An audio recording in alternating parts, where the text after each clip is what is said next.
You're right, Mr. Liefeld. This is game day.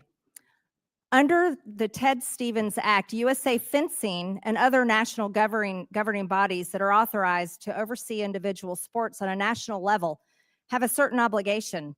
One such duty is to provide support and encouragement for participation by women, where separate programs for male and female athletes are conducted on a national basis.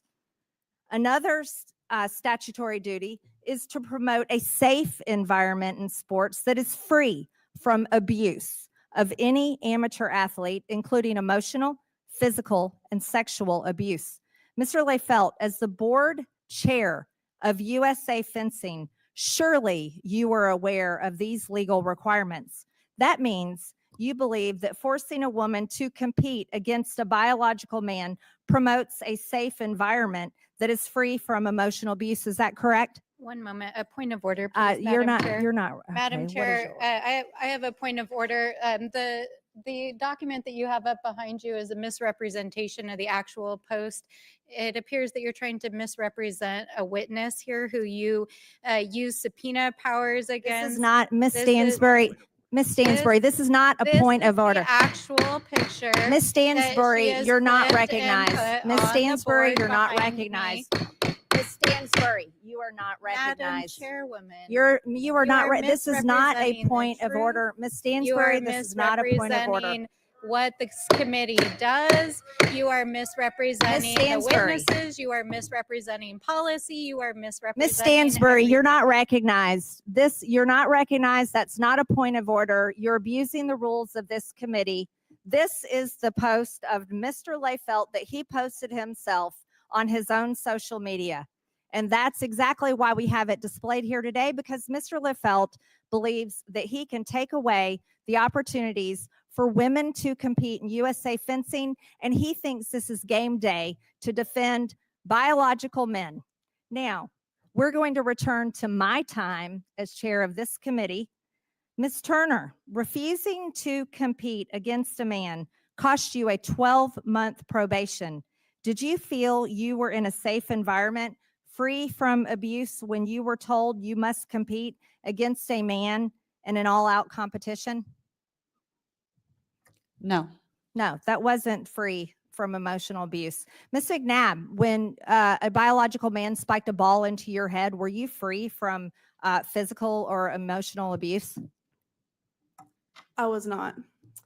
Ms. McNabb, did you feel you were placed in a safe environment when you faced a biological male in a girls' volleyball game? No, I did not feel safe. Ms. Turner, were you safe when you were forced to go up against a biological male in your sport? No, I was not.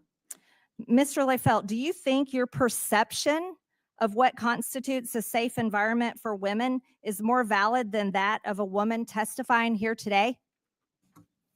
Congresswoman, thank you for your question. There was a study that was published in 2010 regarding the safety of sports in the Olympic movement. There were 51 sports that were assessed as part of that study. That's a yes or no question, Mr. Liefeld. Is that your perception? You're it's a sitting more next to a nuanced young answer. woman who received a brain injury from a biological male. Is it safe to compete against biological males? Yes or no, Mr. Liefeld? What happened to Miss? Yes or no? What happened to Miss McNabb? I'll take that as a no. Mr. Liefeld, do you think forcing a woman to change in front of a man in a locker room is abusive? Yes or no? Congresswoman, I'm not sure. Do you want your daughter to change in front of biological men in locker rooms? Yes or no? My daughter isn't really something that should be part of this hearing. I'm gonna. Respectfully. If you're not a quick no on that, we're gonna take that as a no. We're gonna switch gears to USA Fencing site selection policy. You're the chair of USA Fencing. You should be familiar. Mr. Liefeld, what does abortion have to do with fencing? Congresswoman, that policy was passed before I got on the board. However, when you're the chair of the board now, what does abortion have to do with fencing, Mr. Liefeld? I'm on the board, you're correct, and I offered an amendment to that policy back in December, Congresswoman, that allowed for more flexibility at the city level. To get an abortion while you're at fencing competitions? And it also allowed for better convenience. So we enhanced the policy more under my convenience to leadership on the Planned board. Parenthood centers. Mr. Liefeld, Why does USA Fencing states abortion policies and LGBTQ policies in its site selection process to determine where tournaments are held? That's part of your site selection process, is abortion availability and states and cities that are friendly to LGBTQ policies. How is that part of USA Fencing? Congresswoman, we try to have tournaments in sites that are safe for all of our members, period. So you don't think red states are safe for fencing athletes? Red states are absolutely safe, and we regularly host tournaments there, including Texas, Ohio, No, Missouri. your site selection policies are based on abortion availability and LGBTQ availability, not on fencing, not on your sport. Now let's go a little bit further with this. Madam Chairwoman, your time has expired. You're not recognized, Miss Crockett. Mr. Liffelt, you wrote a blog post where you said that one day your daughter. Madam might Chair, on a point of compete- order. This is my time, and I'm the chair Well, of the no, committee. that was your time. Your time is over, and now we're asking, are we? The chair has discretion to assign I've time, lost and you know it, time. sir. I have lost As long as time. we have that understanding, that's fine. I've lost time. I from all yield this 2.5 discussion. minutes to the chair, lady. Mr. Liffelt, you wrote a blog post where you said that one day your daughter might compete against a transgender woman, a biological man. You said that if she did, you might win or she might lose. But whatever the result, you hope she doesn't care about the outcome, because the important thing is that both she and her opponent enjoy the match. That's what you wrote in your little trans manifesto. But you came here today to win. And you came here today to defeat women in their own sport. So as you stand here before this committee today, you are a man that would tell your daughter to lose and enjoy it to a biological man. My time has expired.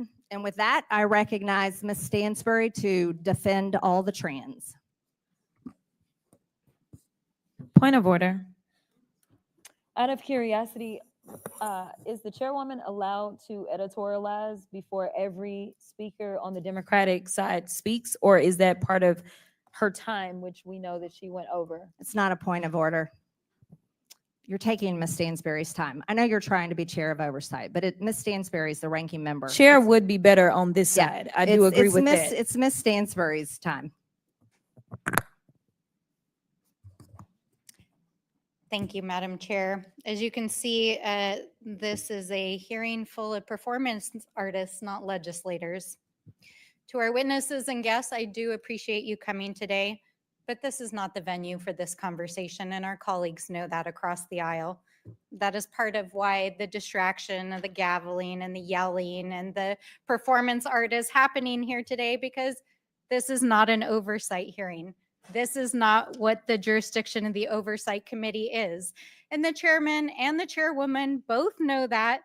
And they both know that a little over 100 days ago, when Republicans were clamoring to show Donald Trump and Elon Musk that they were going to carry their water here in Congress, they created this subcommittee to do Elon Musk's bidding. But now that he is so unpopular, that 2/3 of Americans are opposed to Doge and Elon Musk, the honeymoon is over, my friends. And so what are they doing with the Doge subcommittee? They're bullying trans kids. They're talking about things that have absolutely nothing to do with government oversight or efficiency or the economy or the reality that Donald Trump is tanking the economy and the reality that Americans are pissed as hell and are marching in the streets. And they're turning the Doge subcommittee into apparently now a fencing oversight committee. Welcome. We're not even going to call it the Doge subcommittee anymore. This is called the Fencing Oversight Committee. Welcome to the Fencing Oversight Committee. But in reality, we know this is all about bullying trans kids, as they are literally over on the floor debating renaming the Gulf of Mexico this week, because they have no real agenda other than tanking the economy, taking away healthcare, taking away food out of the mouths of children, and basically distracting the American people while they prepare the largest tax break for billionaires ever in the history of this country. But it's not enough to just obsessively talk and think about trans people, which obviously are living rent free in their minds. Donald Trump has put into place over a dozen executive orders and actions bullying trans people. Here, this committee is trying to take their own punch. They're trying to keep trans people from using bathrooms inside the Capitol. I mean, all of this is part of their regular playbook. Do really bad, evil things, and then distract the American people by doing ridiculous things in public spaces like this. So I am very grateful to Ms. Goss-Graves for being here to break through the noise, to talk about real issues that are affecting our communities, because among the things that affect women, girls, all people are the cuts to healthcare, the cuts to education, the cuts to vital programs that our people depend on. But what I think is so important is to highlight the ways in which using public spaces like this to bully trans people creates a lack of safety for the LGBTQ plus community. And so, Ms. Goss-Graves, can you talk about how exactly what's happening here today normalizes hate and how that translates into violence and hate against the LGBTQ plus community? You know, this is exactly my deep worry. Over the last couple of years, we have seen in states around the country and now in this body and from the president using government to attack some of our most vulnerable people. And the hateful rhetoric translates to violence. It's trans young people who are experiencing violence in school. And it also means that we have seen an increase in incidents of suicide. So when I think about young people today who may be tuning in, I want to reaffirm that their existence is okay and that they are supported. But I also want to say very, very clearly, even though people have been spun up in this frenzy that all the problems in the world are apparently now caused by trans folks existing, that is simply not true. Mm-hmm. And if we have a very serious and concerted effort to address rising costs, to address access to healthcare, to address the experiences that people are having in this country who are begging for help, this body actually could be doing that. In an oversight way, even, it would be especially important to hear this body do that so that we could have a conversation around what has the impact been for people in this country, for women and girls because of DOGE. Those are the things I hear about all the time. Yes, thank you very much. And I also The gentlelady's time has I expired. also want to acknowledge The gentlelady's time has expired. I now Madam Chair, recognize do we not have a- Miss You McLean spoke for over from a minute Michigan. more Point of than order. your allocated You time. took a minute of my time, wasting my time on a non-point of order. The gentlelady's Madam time has Chair, the expired. I clock now was not recognize running during the Ms. point McLean of order. from Point of Your Michigan. time was not wasted. And to the trans I now community, recognize we Ms. McLean stand from- with you, with the Madam. LGBTQ plus community. We stand with you, and you can Madam break Chair. my eardrums all you want, Madam Chair, but we stand with the LGBTQ plus community, and you can gavel me till Order. This cows come hearing home will and it come to won't order. stop it. This hearing will come to order. Madam You Chair, I have a This question. hearing will come to order. Madam Chair, This hearing will come to order. I now recognize point of order. Ms. McLean I from just have a point Michigan. of order. Thank you, Madam Chair. Let me tell you, Madam Chair, I Yeah. had a What's your point of order.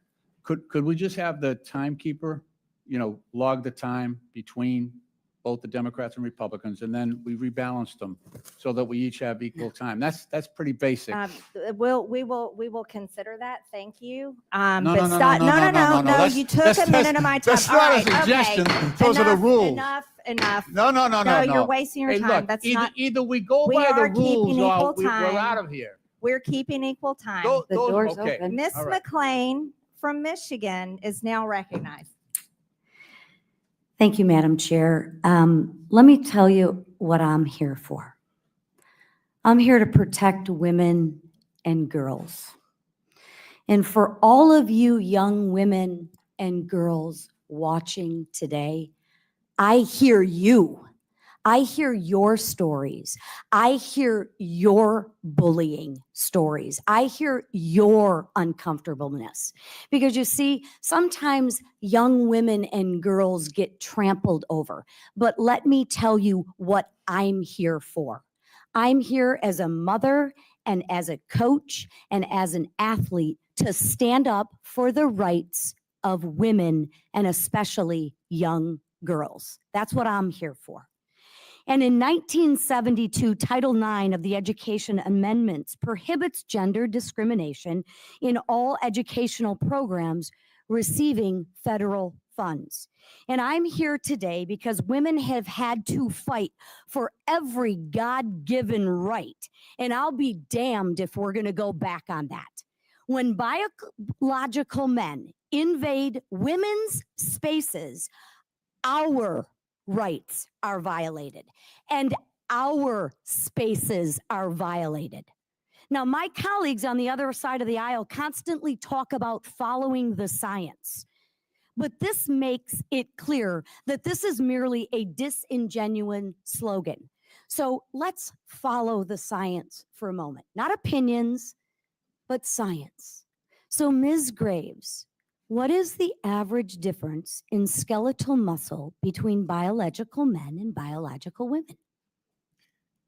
So I'm definitely not a scientist, but I can tell you about the studies that have been done looking at transgender athletes, cisgender athletes. It's a great answer to a question I didn't ask, so perhaps I can help you. So the answer, I think where you're trying to go is there an inherent Is there a advantage for biological transgender difference women in between men and sports women? in all contexts? And the answer is no. Okay, Right now. okay, The answer is no. okay, let And me so educate And you. the reason Okay, that I can tell you reclaiming my that the time. answer is no is because Reclaiming UCLA my has time. studied this. They did a Reclaiming my time. study of The studies. gentlewoman's reclaimed her time. Ms. McLean's recognized. So I'll educate you.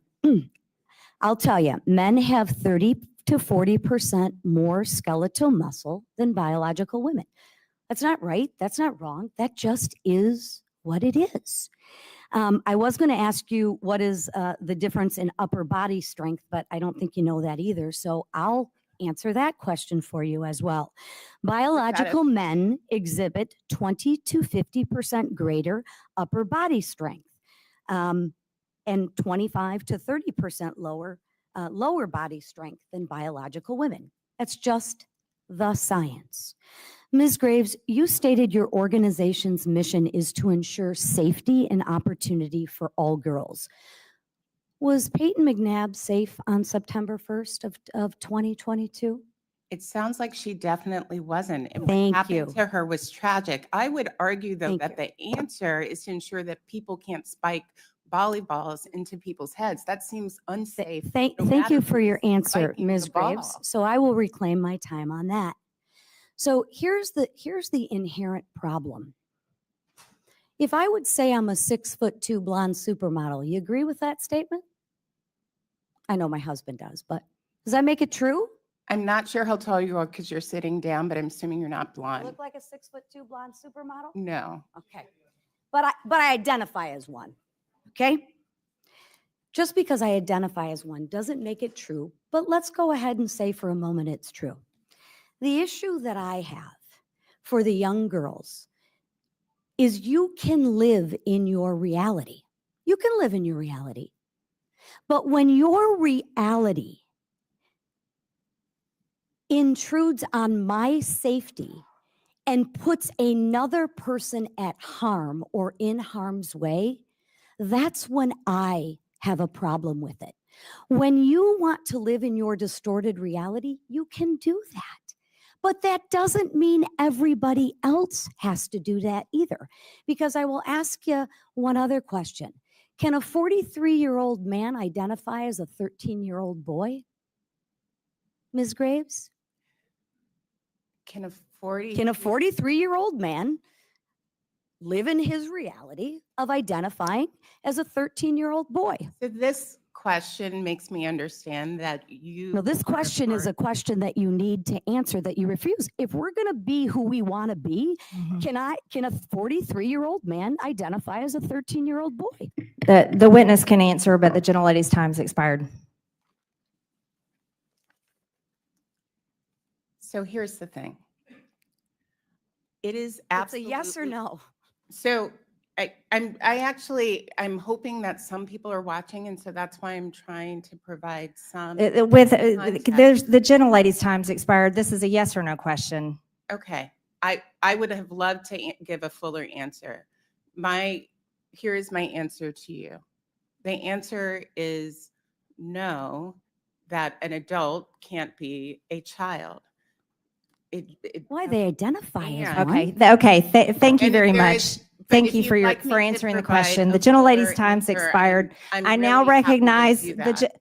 the witness will suspend. I now recognize Ms. Norton from Washington, D.C. for 5 minutes.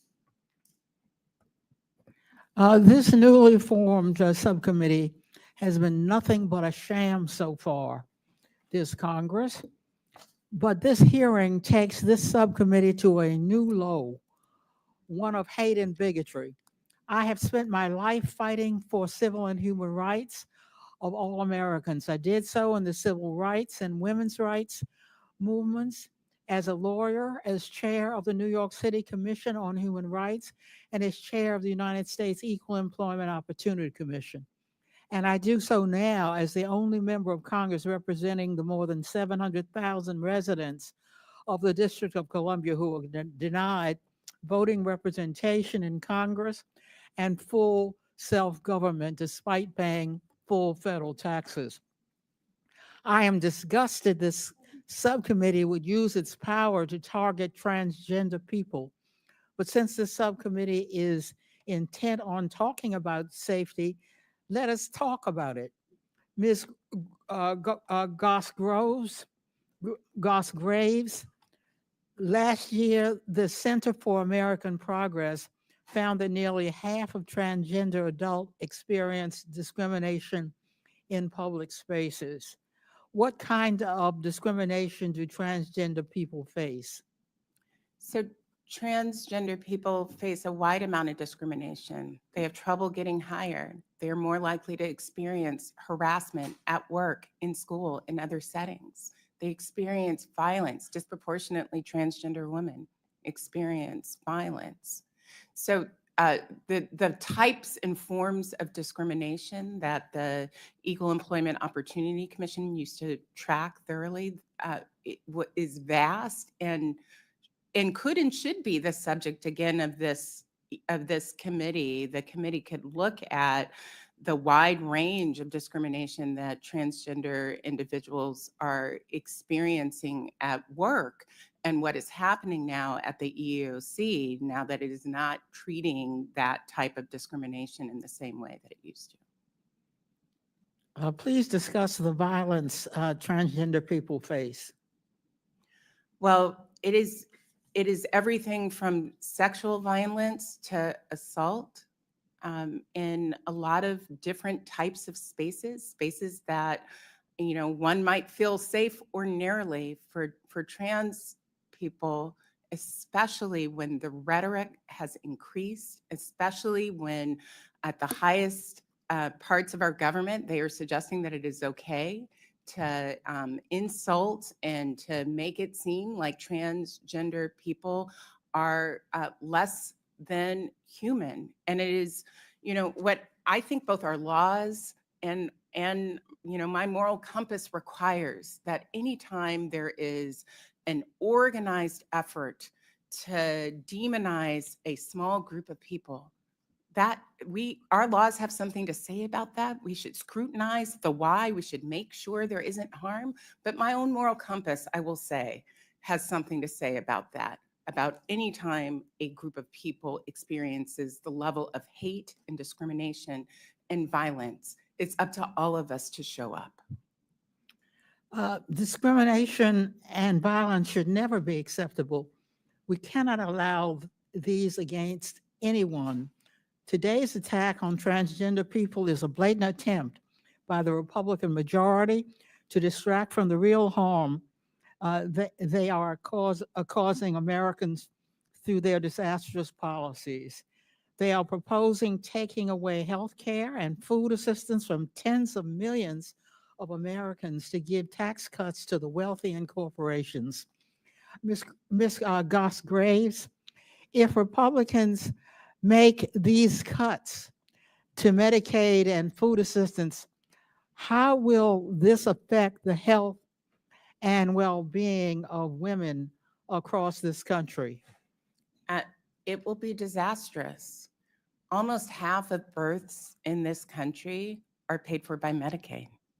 Women around the country and their families' lives can be upended by having access to healthcare one day and then not the other.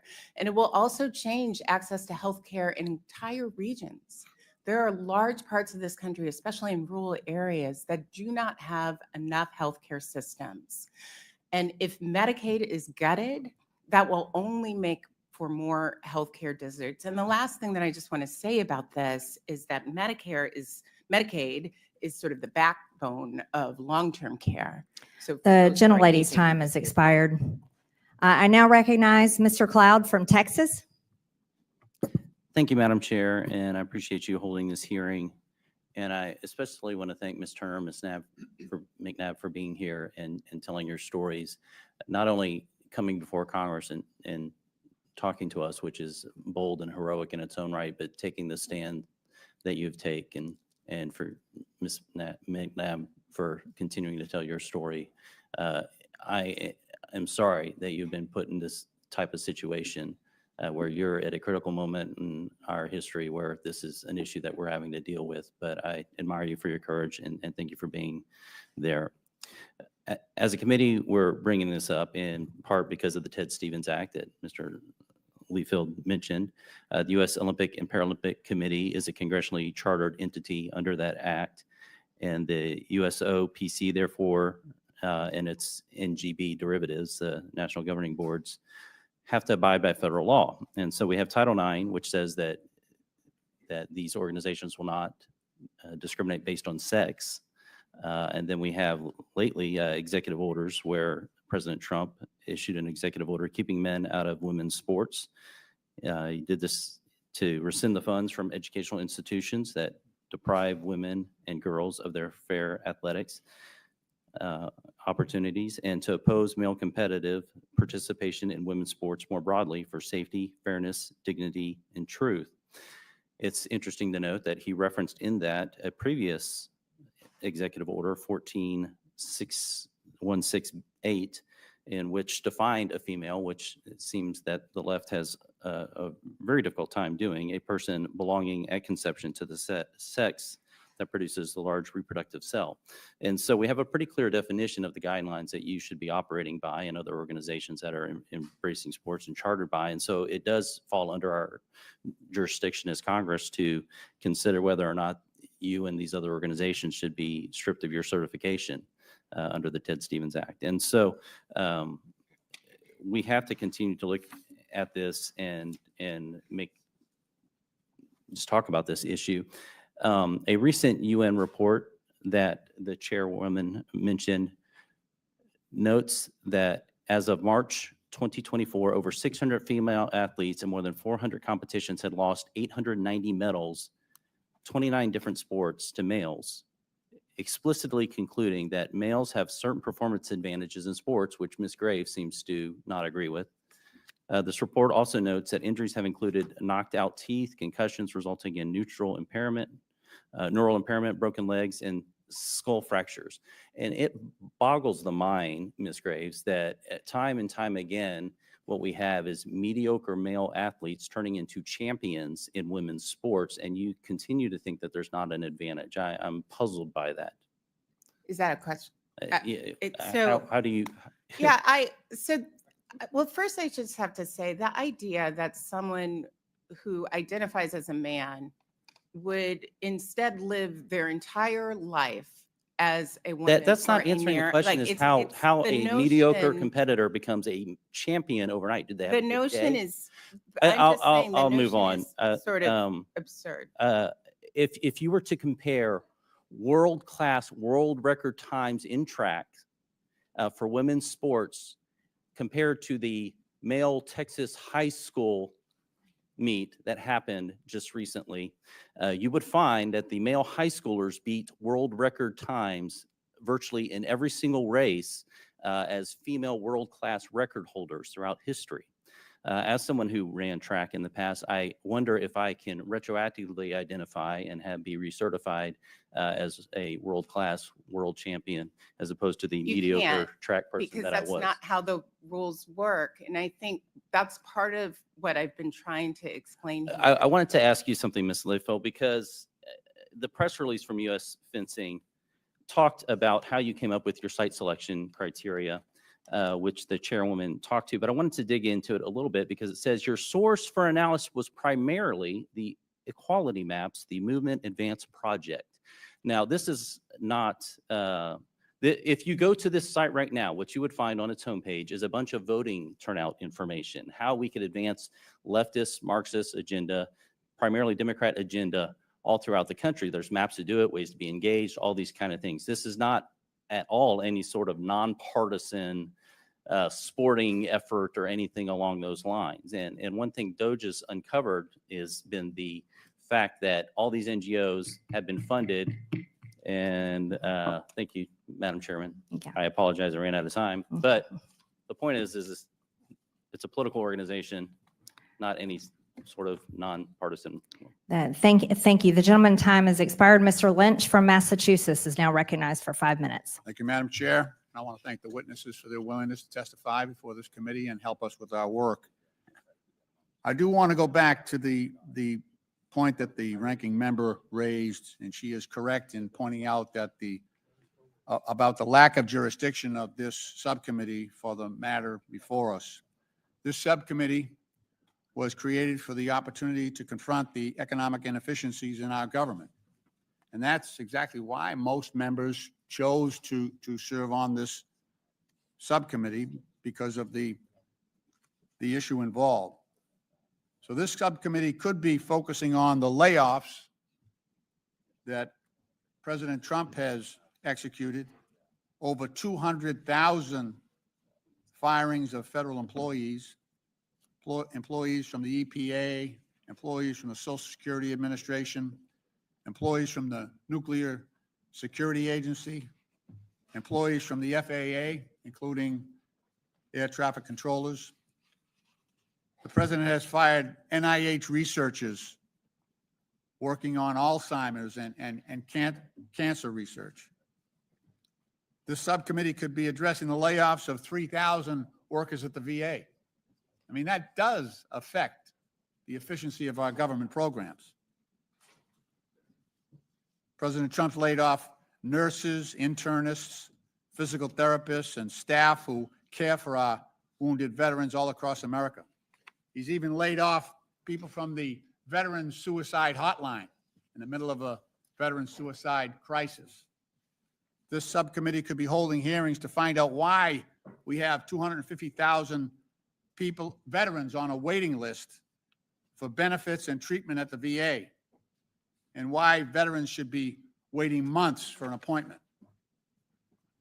Veterans benefits are special, Madam Chair. They're special obligations of our country because those veterans benefits are obligations that exist because of courageous service previously rendered by our veterans.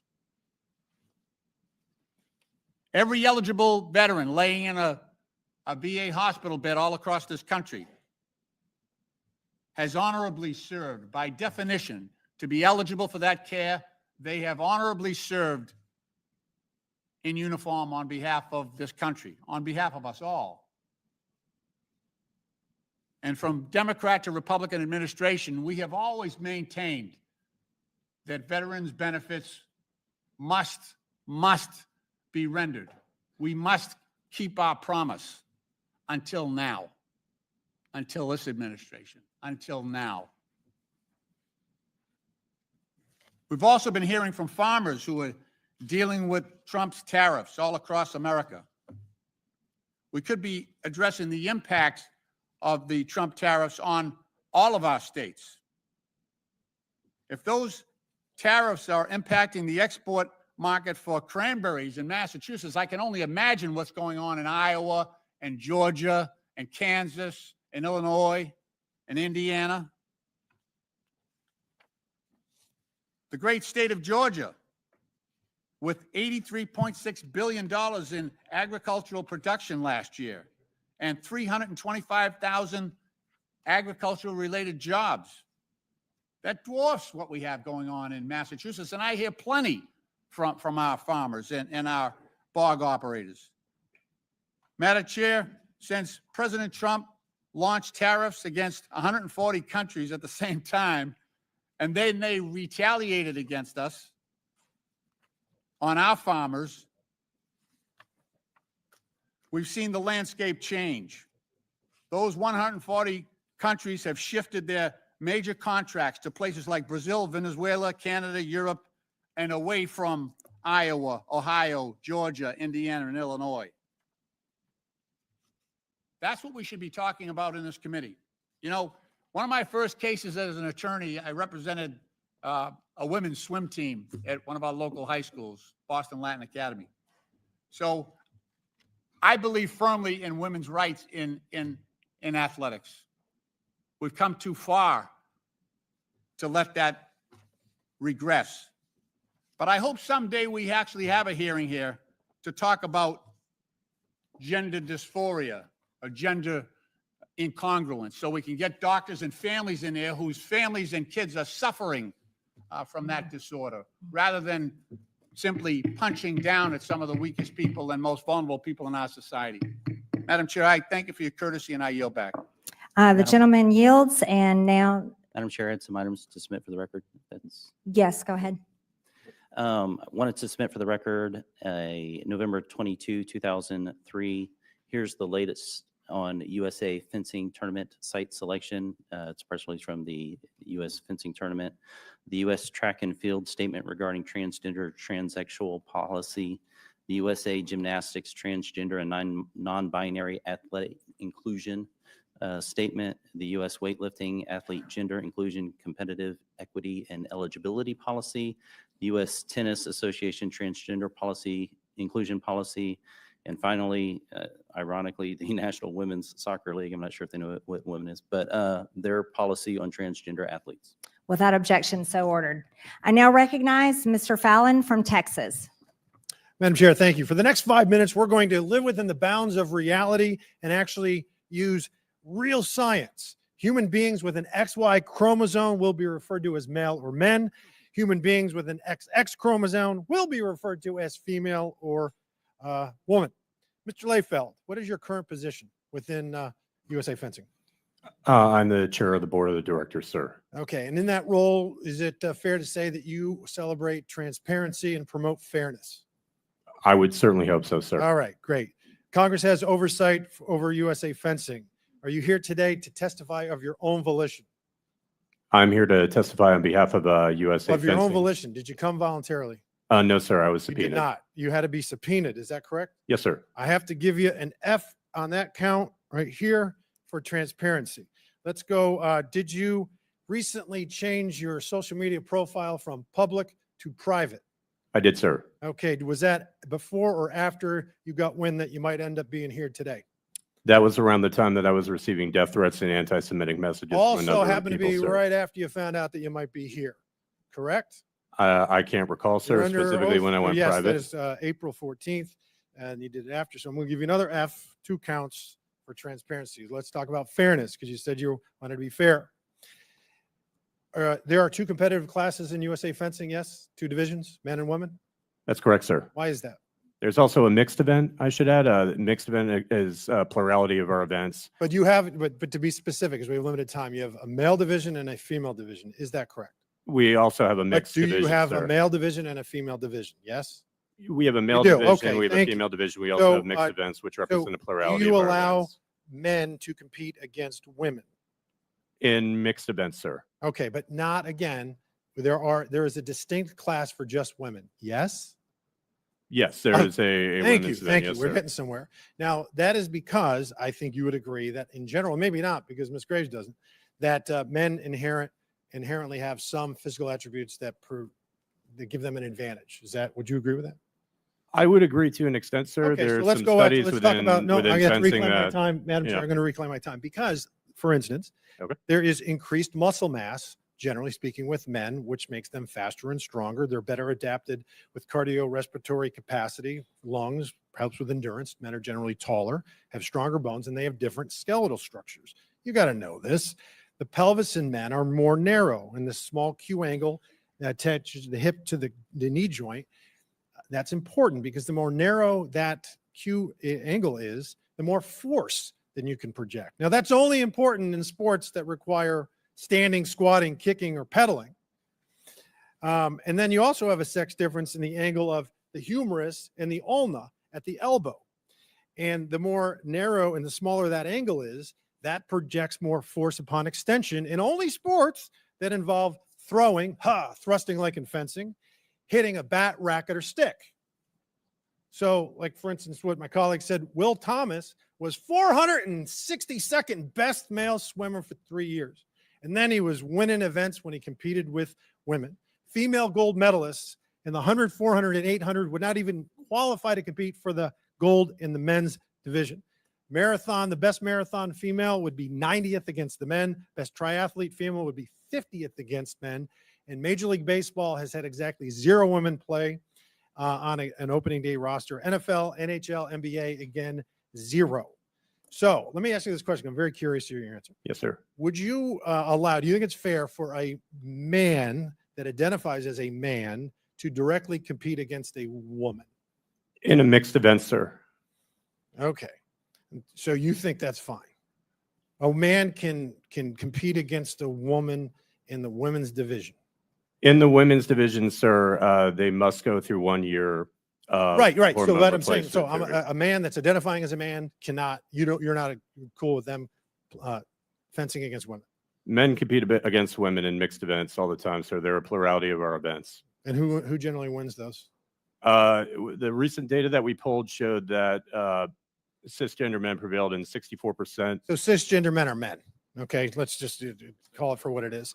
Yeah, right. So the bottom line is this: even when you go through hormone treatments, you know this. It doesn't reduce your height. It doesn't shrink your bones. It doesn't decrease your lung capacity. It doesn't alter your skeletal structure. There's exactly 0 studies in the world that show that any amount of hormone therapy will ultimately result in parity between men and women. It doesn't exist. The IOC just did a study with 800 men, and even after a year, they retained 83% advantage. This is absolute lunacy. It's crazy, but you crazies, you keep being crazy, and we'll see you November of 26. I yield back. Thank you. Chair, I'd like The, to the, ask for unanimous consent.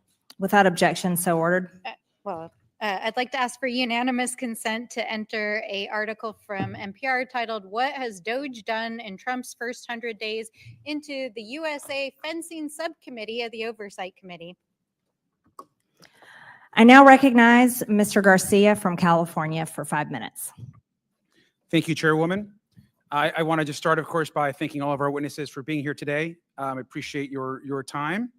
I've said from the beginning and from our first Doge subcommittee meeting that we've really not talked about government efficiency or any real serious legislative work. But even I am surprised that this subcommittee is now apparently in charge of policing women's sports. Now, this is nothing to do with our committee's jurisdiction, as said earlier, and nothing to do with helping the American people. Now, Republicans in Congress are trying to destroy our health care and social safety net, as we've seen them do over and over again. Elon Musk is destroying critical medical research programs. We have a measles outbreak. We have an anti-vax health secretary. But apparently this committee wants to spend its time bullying trans kids and athletes and arguing about fencing tournaments. This is not only outrageous, it's also dangerous. Now, this committee is supposed to be about saving taxpayer dollars. And let's be really clear. Mr. Layfeld, USA Fencing doesn't receive large taxpayer-funded grants and doesn't really receive federal funding. Is that correct? Sir, we do not receive a penny in federal funding. So you do not receive a penny of federal funding, and we're spending our time in the Government Efficiency Committee debating a fencing tournament and your association, that of you which receive no federal dollars. Let's be clear. All kids and people deserve to be able to participate in sports. And USA Fencing and other sports have the right to lay out rules to make sure their sport is fair and safe. And we know that transgender youth and athletes experience all kinds of mistreatment because of their gender identity. This includes bullying in schools, family rejection, threats of violence, even by some in Congress, and other discrimination. Now, sports participation can actually help overcome some of this vulnerability. Now, we have a wide range of views on this committee, but I want to make sure that people are aware there is some bipartisan consensus. Here's a quote from one of my Republican colleagues who's actually on this committee today, which I want to read. I find it encouraging. It says, "I strongly support LGBTQ rights and equality. No one should be discriminated against. I have friends and family that identify as LGBTQ. Understanding how they feel and how they've been treated is important. Having been around gay, lesbian, and transgender people has informed my opinion over my lifetime." Now, Ms. Gosgraves, do you know who said this by any chance? I don't know. This was actually Congresswoman Nancy Mace, who's I know waved on to our committee today. Now, Madam Chair, I'd like to insert into the record this article on CNN that says, titled, "Nancy Mace, now targeting transgender lawmaker, calls herself pro-transgender rights in 2023. Madam Chairwoman? Without objection. Thank you. Now, Congresswoman Mace, of course, is here today. Now, in November of just last year, Congresswoman Mace posted 326 times on social media about trans people and their access to bathrooms in just one 72-hour period. That's a fact. So I'd like to introduce another article from Newsweek, and it's entitled, this is the title, "Nancy Mace has posted 326 times in the last 72 hours about bathrooms." Madam Chair, can I introduce this into the record? Without objection. Thank you. I point this out because it's actually important context. Republicans accuse Democrats of focusing too much on LGBTQ plus issues or trans issues. But we want to talk about protecting Social Security. We want to talk about protecting the cost of living. We want to talk about lowering prices. We want to make sure that all people have health care. But Republicans are so obsessed with demonizing trans people that we are wasting time in our Government Efficiency Committee talking about trans people that like fencing. Now let's remember, according to congressional testimony from the head of the NCAA, there are less than 10 trans college athletes in 2024. That's less than 10 out of 500,000 total NCAA athletes. Less than 10 out of 500,000. Now, Congresswoman Mace has posted about this issue hundreds and hundreds of times. That's equal to hundreds of individual posts per athlete. All the while, we're ignoring the real issues. I want to remind everyone that we've seen 935 confirmed cases of the measles as of May 1st, according to the CDC. Nearly 1,000 children are getting sick while our country is hit by crisis after crisis. Let's focus on the 930 adults and kids with measles versus the 10 trans athletes that are participating in college sports. It is obvious to the American public that this issue is being exploited by extremists to divide the American public. It's shameful. It's been clear that DOGE is not about government efficiency. It's an attack on vulnerable people. And with that, I yield back. The gentleman yields. I now recognize Mr. Timmons from South Carolina. Thank you, Madam Chair. We are here today to shine a light not only on the integrity of women's sports, but on how government-backed institutions chartered by Congress may be misusing that authority to push controversial policies that violate basic human rights and disregard their congressionally authorized mission. When an organization abuses authority delegated by the government, it is within the purview of this subcommittee, plain and simple. I realize my colleagues across the aisle don't understand that. USA Fencing is a national governing body for the sport of fencing in the United States, officially recognized under the Ted Stevens Olympic and Amateur Sports Act. That designation is not just ceremonial. It is a chartered monopoly backed by federal law and accompanied by special privileges and funding access. That status comes with an expectation that NGBs serve all athletes equitably, promote excellence, and adhere to national interests, not ideological crusades. Yet recent events raise serious questions about whether USA Fencing has abandoned its mandate, is wasting resources, undermining athletes, and jeopardizing the integrity of women's sports, all while flying under the flag of a federal endorsement. We've heard USA Fencing speak about inclusion, but what about transparency and fairness, especially toward female athletes like Stephanie? We are having this hearing for women's rights, and we know the difference between a man and a woman. That's why we are here. Stephanie Turner and Peyton McNabb's rights have been violated. What's worse is they have been violated by an entity operating under the color of federal law, an organization that bears the name of our great country as bestowed by Congress in 1978. And I can assure you that in 1978, the members that voted for this law would be horrified. They would be horrified that we have to have this hearing. Mr. Leifeld, you said earlier that the Ted Stevens Act prohibited you from discriminating against biological men that identify as women. What are you referencing? Congressman, I may have misspoke. I don't recall saying that. Could you remind me specifically what my words were in You that scenario, specifically sir? said that the statute, that you were statutorily prohibited from telling transgender men that they are not allowed to participate in women's competitions. Sir, I believe what I was referring to was a statute within the Ted Stevens Amateur Sports Act, which prevents any NGB from being more restrictive than their international federation. We have consulted with very competent legal counsel. Are you familiar with the executive order signed by President Trump right here? Yes, sir. Okay, so Madam Chair, I'd like to submit this for the record. Without objection. So a couple things. One, this executive order prohibits all entities that receive federal funds, which I know you do not, of allowing transgender men to compete in women's sports. So that's basically your entire pipeline. Your main purpose is to be competitive, is to figure out who we're going to send to the Olympics, or one of your main purposes. Is that fair? That's correct, sir. Okay, so you have women that are participating in high school and in college, and they're never going to compete against transgender men because that's federally prohibited. And by the way, this executive order also says that the Secretary of State shall use all appropriate and available measures to see that the International Olympic Committee amends the standard governing. We're going to fix this, and you're lagging behind us fixing it.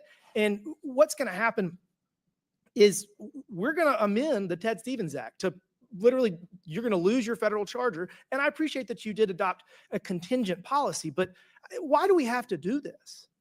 You're really creating a problem where no problem should actually exist. And if all this isn't enough, I'm going to just highlight something you had on your website. I mean, this is just pretty insane. What statutory or moral authority is granted to USA Fencing in its charter to determine who in our society is oppressed? Congressman, forgive me, I can't. Okay, this is on your website. And But if I could go back to something you were saying before, sir, about changing the law and what you were talking about with the executive order. correct, sure. All right, thank you, sir. We will be prepared to pivot as soon as the Ted Stevens Amateur Sports Act changes. You might get The FIE, penalized the a little more, IOC. though. I mean, I have a feeling that we're going to write the statute in a way that if this is a problem when the statute becomes law, we're probably going to have some additional clauses in there that removes rights and abilities. But look, you do you. And we will follow the law, sir. The law is going to be punitive. I can assure you of that. We're not going to let this stand, and it's going to get fixed. And anyways, I want to go back to this. So you say on your website that so Vietnam veterans are an oppressed group versus veterans. Why does a veteran of a war in Afghanistan or Iraq how is a Vietnam veteran oppressed? Sir, I've actually never seen this, but I want to be It's on your clear. We have an website. appreciation for all of our veterans. We have Well, many who have one individual who served our country admirably, was disabled by an IED in Iraq, and we very, very much you need to delete appreciate this off your The- website. all of our veterans, sir. Without a, yeah, thank you. Madam Chairwoman, I'd like to ask for unanimous consent to enter something into the record. Without objection. Madam Chairwoman, I'd like to enter an article from USA Today entitled "Millions of People Would Lose Their Coverage Under Trump-Backed GOP Plan to Cut Medicaid." This is the CBO score that came out today. We want to talk about things Without that are objection. horrifying. Without How objection, about the so ordered. millions of Americans that'll lose. We're their not reading the healthcare? article without objection, so ordered, just the title. I now recognize Mr. Kassar from Texas. Madam Chairwoman, I want to start off by acknowledging that this morning, the Nonpartisan Congressional Budget Office announced that more than 5 million Americans can lose their health care because of the Medicaid cuts being pushed by Republican members of Congress. So, of course, Republicans on the Government Efficiency Committee are holding an emergency hearing on semi-pro fencing. Not fences like the kind that goes around a building, but like the sport with the swords. And I've knocked on thousands of doors and talked to thousands of Republican, Independent, and Democratic voters in my career. And not a single time has someone flung open their door and said, Thank God you're here, Congressman. I want to ask you about transgender people fencing. It's just never happened. I've never even met a fencer before. I've just seen it on The Parent Trap. I'm sure it's a great sport, but what the hell are we doing here? Seriously, we're here because Chairwoman Marjorie Taylor Greene thinks that if she picks on vulnerable people like trans folks, she can avoid having a discussion about the allegations of insider trading against her. She thinks that she can distract from the fact that Trump and MAGA Republicans are raising your costs every single day, suppressing your wages every single day, stealing your taxpayer dollars every single day, and threatening your health care. That's the reason we're at this crazy hearing today. Here we are in a subcommittee supposedly about government efficiency, spending hours upon hours trashing trans people and talking about trans folks in sports. There's more members on this committee than there are trans people in all of college sports. Of the 500,000 student athletes in America, about 10 of them are trans. Not 10,000, 10.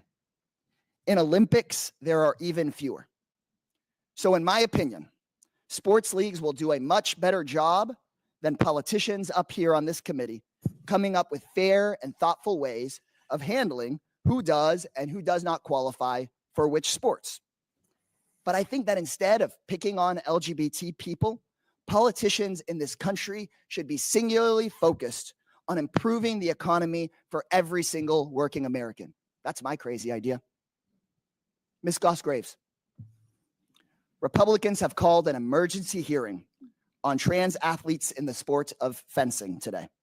Can you tell me how many college fencers are there total in the entire United States? I think about 1,000. Compare that to, do you know how many people rely on Medicaid in this country?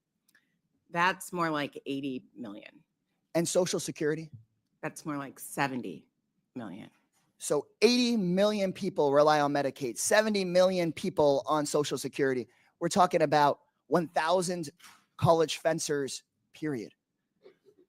How many hearings do you think this committee has held on Elon Musk pushing Social Security to the brink of collapse? Oh my God. I don't think any. 0 hearings. How about how many hearings have we had about the millions of Americans who could lose Medicaid because of the cuts Republicans are pushing today? Well, 0. That is correct. 0 hearings on these issues that impact us all. Republicans have called hearing after hearing obsessed with trans folks in sports, which of course only affects a tiny sliver of Americans, but no hearings on Medicaid, no hearings on Social Security, no hearings on raising wages and lowering costs. So if you're sitting at home watching, you need to know the goal of this hearing is for Republicans to distract you from their own lies, their own corruption, and their own failure. The goal of this hearing is to make sure that Fox News has something to talk about other than Elon Musk getting billions of dollars a year in government contracts while cutting services for you. The goal of this hearing is to make sure that Fox News has something else to talk about other than Chairwoman Marjorie Taylor Greene's alleged insider trading. It's a sick reality right now in American politics that right-wing Republican officials think that picking on trans people is how they'll earn more votes and raise more money. They pick on Americans that are already facing discrimination and violence, and they're making those challenges worse. They're trying to pull the oldest trick in the book.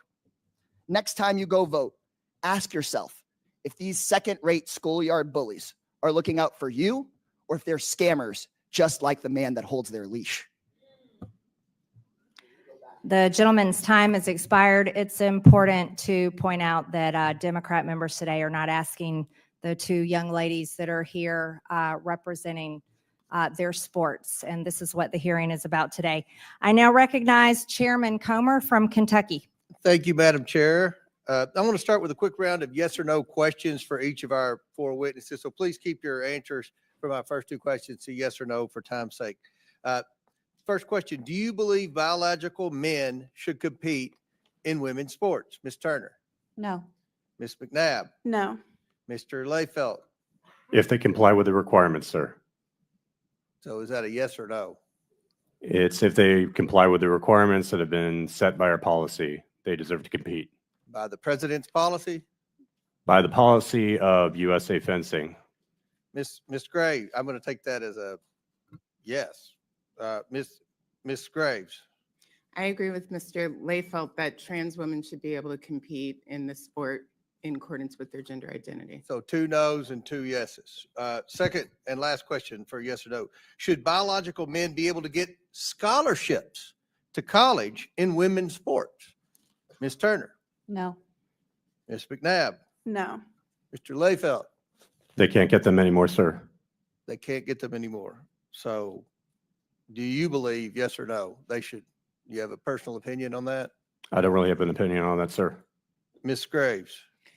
I'm actually concerned about the tens of thousands of women in this country who play college sports who have fewer scholarship opportunities than men.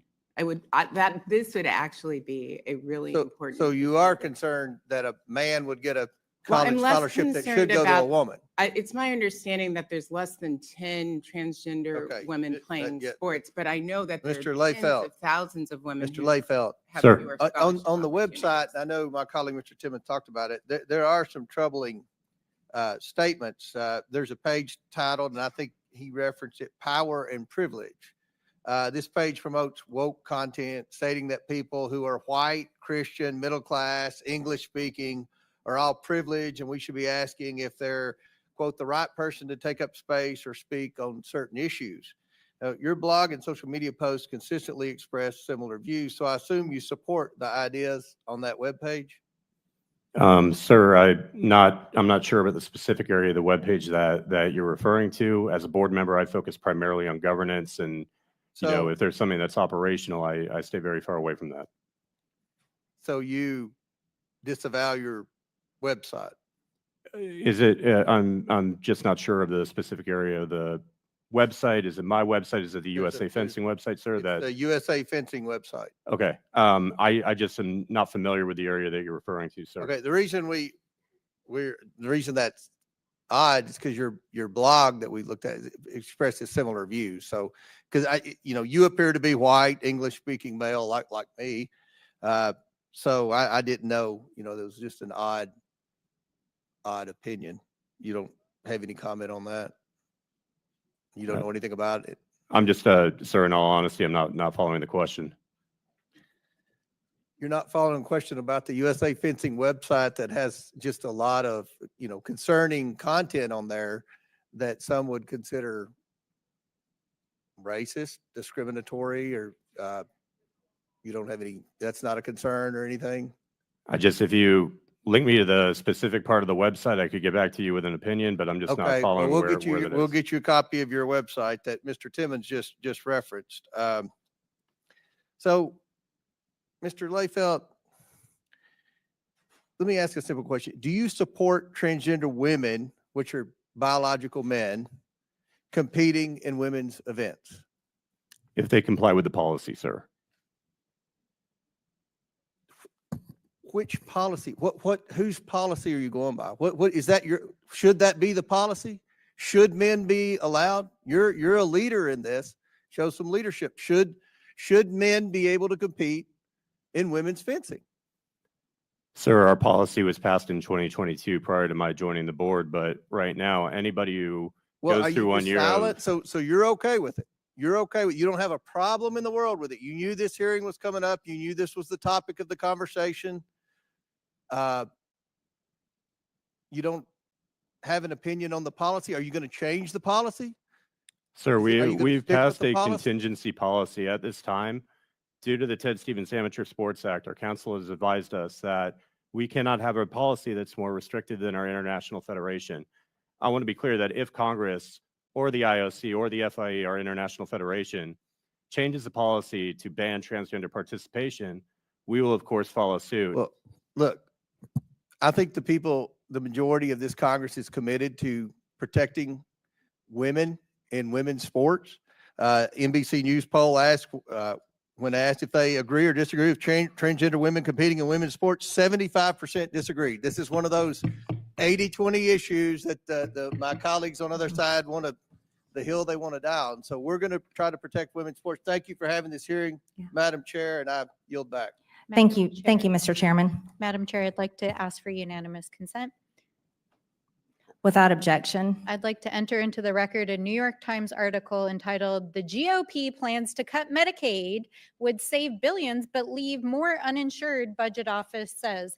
That's what we're actually outraged Without objection, about. so ordered. I now recognize Also, I Mr. want to point Burchett out that the from most powerful Tennessee. oversight Republican I now in you're not recognized. Congress Miss Stansbury, you're not recognized. talking I'm about sorry, we're going to fencing while they're Crockett. trying Okay. to cut Medicaid. Actually, Miss Stansbury, you're not recognized. I now recognize Miss Crockett from Texas. Thank you so much. It is so interesting that I just learned today at 44 years old that the Republicans are going to be the ones to save women. The same Republicans that have been, say, for women's reproductive acts, or the same Republicans that have stood for the Equal Rights Act, which would hopefully get women to equal pay, or the same Republicans that just this Congress voted for the SAVE Act, which we know would disenfranchise women from even being able to vote. But let me tell you, they are our saviors. And so I am so happy to be here today, because otherwise I would not have an idea that I had a savior in the Republicans. So let's also talk about the fact that it's only been 100 days, 100 long, terrible days for anybody that absolutely believes in reality. Because what we know is that they have terminated staff responsible for enforcing federal protections against sex-based discrimination. Sounds like that's pro-women. Or they've cut funding for domestic violence survivor services. Sounds pro-woman to me. Or they've prohibited funding for research affecting women's health. That definitely sounds pro-women to me. Essentially, they closed the Department of Education's Office of Civil Rights. Again, sounds like they are fighting for us. And instead of providing oversight over these actions, congressional Republicans have been working to execute one of the most aggressive anti-women legislative agendas in history. And yet they're here today trying to convince the American people that discriminating against trans people is somehow the only way to protect women. This hearing has nothing to do with improving government efficiency. It's another attempt by Republicans to distract from their demonic and disastrous policies that are making it more difficult for Americans to make ends meet. So, Ms. Goss Graves, I want to play a game. It's called Trump or Trans. You ready? Okay. So I'm going to ask you a question, and I want you to tell me whether or not it is Trump or trans people that are responsible. You understand? Got it. Okay, very good. The first one, gutted medical research. Trump. Kidnapping Americans and sending them to foreign countries, aka deporting them. Trump. Driving us into a recession. Trump. Increasing the cost of everything. Trump. Waging an idiotic tariff war. Trump. Harming farmers. Trump. Ignoring the Constitution. Trump. Proposing to take away Social Security. Trump. Cutting health care. Trump. Firing government workers who keep our country safe. Trump. Encouraging an environment of hate and divisiveness. Trump. Thank you so much. This committee could be engaged in actual oversight of fraud, waste, abuse, and mismanagement. So let's talk about waste. Like Trump's plan to spend almost $100 million for his little birthday parade, or how he spent 25% of his first 100 days golfing, costing taxpayers tens of millions of dollars. In fact, it's a little bit over 30 million at our last estimation. In fact, President Trump is on pace to spend more than $1 billion of taxpayer dollars just on golfing. Yet the Republicans have been silent. So they must think spending taxpayer dollars on the president's golfing trips is more important than providing health care to their constituents. And when I talk about constituents, we're going to talk about the ones on this committee. So if we look at Texas 26, 39,000 children look to potentially lose their Medicaid with the cuts that they are about to vote on for reconciliation. 88,000 in Georgia 3, 68,000 in Missouri 7, 79,000 in Tennessee 2, 86,000 in South Carolina 4, 50,000 in Texas 04, 85,000 in Texas 27, and in Georgia 14, 111,000. And if you add that up just on this committee, we have 606,000 kids that are relying on us to do right by them. And instead, we playing these crazy games because we worried about 10 trans folk that are in sports right now in college. I wasn't elected to be engaged in these fights. I was elected to make sure that those kids, the kids that they are about to neglect with these terrible votes that they're about to take, I was elected to protect them and to make sure that they could grow up and have all the opportunities. But let's keep on track. Now, when we look at how much they are spending on, let's look at fraud. We could investigate whether the White House and the members of this subcommittee engaged in insider trading and market manipulation. Maybe it's a coincidence that the chairwoman brought hundreds of thousands of dollars worth of stock the day before Trump announced a 90-day pause on tariffs. But I guess we'll never know. So finally, let's talk about abuse. Like how the Republicans have let Elon steal data of Americans and his competitors to make himself even richer. Look, don't let these hearings distract you from their destruction. This is rage baiting instead of conducting oversight over the issues that Americans actually care about. And with that, I will yield. The gentle lady's time is expired. Madam Chair, I now Madam recognize. Chair, I move down to take down her words impugning you. It's saying you committed a crime. I didn't do that. Without objection, so ordered. Say what? That's not. See how- The Madam committee Chair. will Point of suspend. The parliamentary committee will inquiry. Madam Chair. suspend. Point of parliamentary inquiry. Hers first, right? Madam Chair. The committee will suspend. The member will state the words she wishes taken down. Well, actually, Madam Chair, the words were actually not made. in a The timely committee manner. will suspend.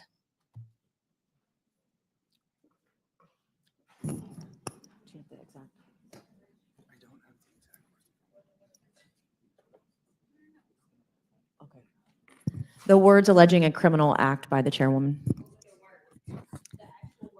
What words? The committee will suspend.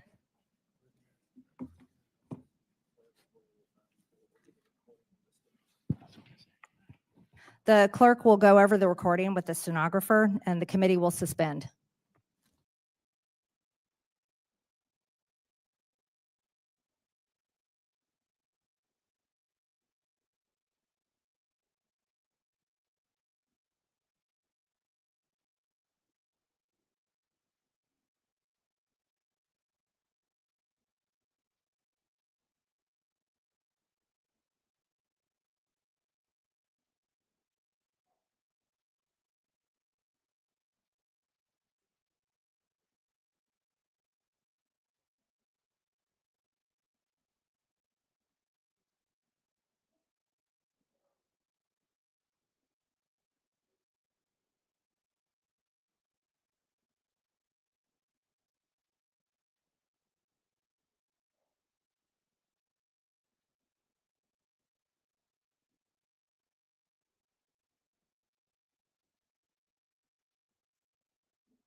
The hearing will come to order.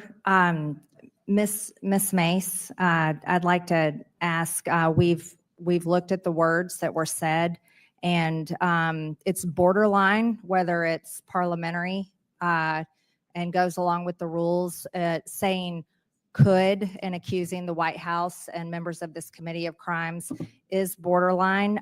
So in interest of the hearing and our witnesses that are here today defending themselves against the mentally ill biological males that have invaded their sports, and in the interest of making sure that we stay on track instead of getting sidetracked into Democrats' nonstop fake accusations, I just ask, thank you for bringing up the motion and ask if you Yes, Madam Chair. Okay, thank you very much. With that, I now recognize, she already did, Ms. Stansberry. I now recognize Mr. Burchett from Tennessee for 5 minutes. Thank you, Chair Lady. Madam Chairman, I'm sorry, it has to be withdrawn on the record. You weren't listening, Ms. Stansberry. We handled that, and it has been removed for the record. The fake accusations of your criminal behavior. Oh, are you accusing also and lying? And you're continually disrupting this hearing and won't stay on track about mentally ill men trying to beat down women in women's sports. We're going to stay on track now, Ms. Stansberry. So hopefully you can go along with this hearing and stay on subject. And I now recognize Mr. Burchett from Tennessee. Thank you, Chair Lady. Thank you for allowing me to be here. Much has been said about the number of trans athletes that are in sports today, or the lack of numbers, I guess. But I can tell you, there's a couple of ladies sitting right here who have been greatly affected by those very small numbers. One is not being able to pursue her passion of fencing, and the other lady has had a life-altering event occur to her because of it. And I take a little bit of offense to that, being the father of a very cool young lady. I just think that this is something that needs to be noted. And also a lot of distractions been made about cutting SNAP and all these other things, and Medicaid, Medicare, what have you. All anybody on our side of the aisle is talking about is cutting waste, abuse, and fraud. The only people that are talking about making any cuts are my friends cackling to my right and a few commentators on CNN. And all we're talking about is waste, abuse, and fraud. And you have to ask, Americans are going to have to ask themselves eventually, why in the world are the folks on the left so afraid of waste, abuse, and fraud being cut? I suspect because it's going to come back to somebody's pockets. So with that, I appreciate the time you've allotted me. Mr. LaFelt, did I say that name right, sir? Close enough, sir. It's Layfeld. Layfeld. All right. I'm Yes, sir. Burchett. Nobody ever gets it right. So It's a German name, sir. A lot of Okay. people mess it up. I'm not really sure what mine is. I just East Tennessee. Let me ask you, while serving as chairman of the USA Fencing, you posted a very long pro-transgender manifesto on your blog. Let me ask you, why did you post this? And I would like to, for the record, put that on the record, Madam Chairman. Go ahead. Without objection, so ordered. Sir, I posted it in my personal capacity, just over the years, having observed a lot of transgender women transition and the success that they had found in fencing and the purpose that it gave them in life. Okay. In the post, you mentioned you had no problem with your daughter facing a man in the sporting event. Is that true? Sir, at this time, she's 4 years old and hits me with a foam saber, but does not participate in fencing yet. Okay. But when she is at the age where she would take this sport on, is that something you would think would be fair, that she would compete with a man? Sir, we are one of the safest sports in the Olympic movements, and 34% of our events are mixed gendered. It's Now, I'm very, not talking about the safety issue. I'm just talking about the fairness issue, sir. I realize you cover up, and I realize nobody gets poked in the face anymore. I get that, but do you think that's fair? That's just a simple yes or no. so long as the competitor has met all the hormonal requirements and complies with the policy, I would be okay with it, sir. Okay. on Instagram, a commenter asked, "Are you okay with a cis female?" And I don't like these terms. I had to look it up. A cis female is someone who's born a female, I believe is correct. Meaning women. Are you okay with them being at a disadvantage? To which you replied, yeah. And to be clear, let's be clear, you'd be okay with a young lady or young woman being at a disadvantage or at a higher risk of being injured in any of these other sports? Sir, thank you for giving me the opportunity to address that question. That was a question that required a far more nuanced answer than what I gave, and I appreciate having the opportunity on the committee to address that question. I want to be clear in saying that I expect anybody that is competing as a woman, as a transgender woman, that they meet the requirements as set forth in USA Fencing's policy. Okay. Look, I hate to say I reclaim my time. That sounds like being a jerk, but I'm going to do that if that's all right with you, brother. Is it true that USA Fencing created an equality map? I know it was referred to either of states not to have events in because of what the democratically elected representative of those states voted for. So there was a map policy that a few of your colleagues have referenced that was passed before I joined the board. It does exist, and it does not exclude any states from selection. To be crystal clear, we have had tournaments in numerous states that are listed in there, including Texas, Ohio, Florida, Missouri, et cetera. It does not exclude any states from selection, and we proudly host tournaments in those states. Okay, well, I'm out of time. I apologize. Thank you, Chair Lady. Thanks, sir. The gentleman's time has expired. I now recognize Ms. Simon from California. Thank you, Madam Chair, and thank you, all of you all, for coming today. There's so much to say, but I have such a limited time, and I actually have a question. But we'll also want to refer back historically. We've been having these conversations for quite some time. Ms. Gross, do you recall in 2000, and I believe it was 2009, the Castor Simayenya case? Correct, yes. Could you tell folks a little bit about this case? I have some document on it too, but could you give me a little background? This was an Olympic sprinter, and there were all sorts of assumptions that she was not a woman, and she was subject to all sorts of invasive tests, but also bullying and harassment because she was assumed to be not feminine enough for the sport, basically. Yeah, so, this case, she was a Black woman, and she was South African, I think, yeah. South African Black, Mhm. and she was assumed to be too fast, too big, and of course, she was asked to undergo testosterone testing and medical treatment to reverse her natural testosterone that was in her body, but she was born female. That's correct. So I just want to make it clear where we are.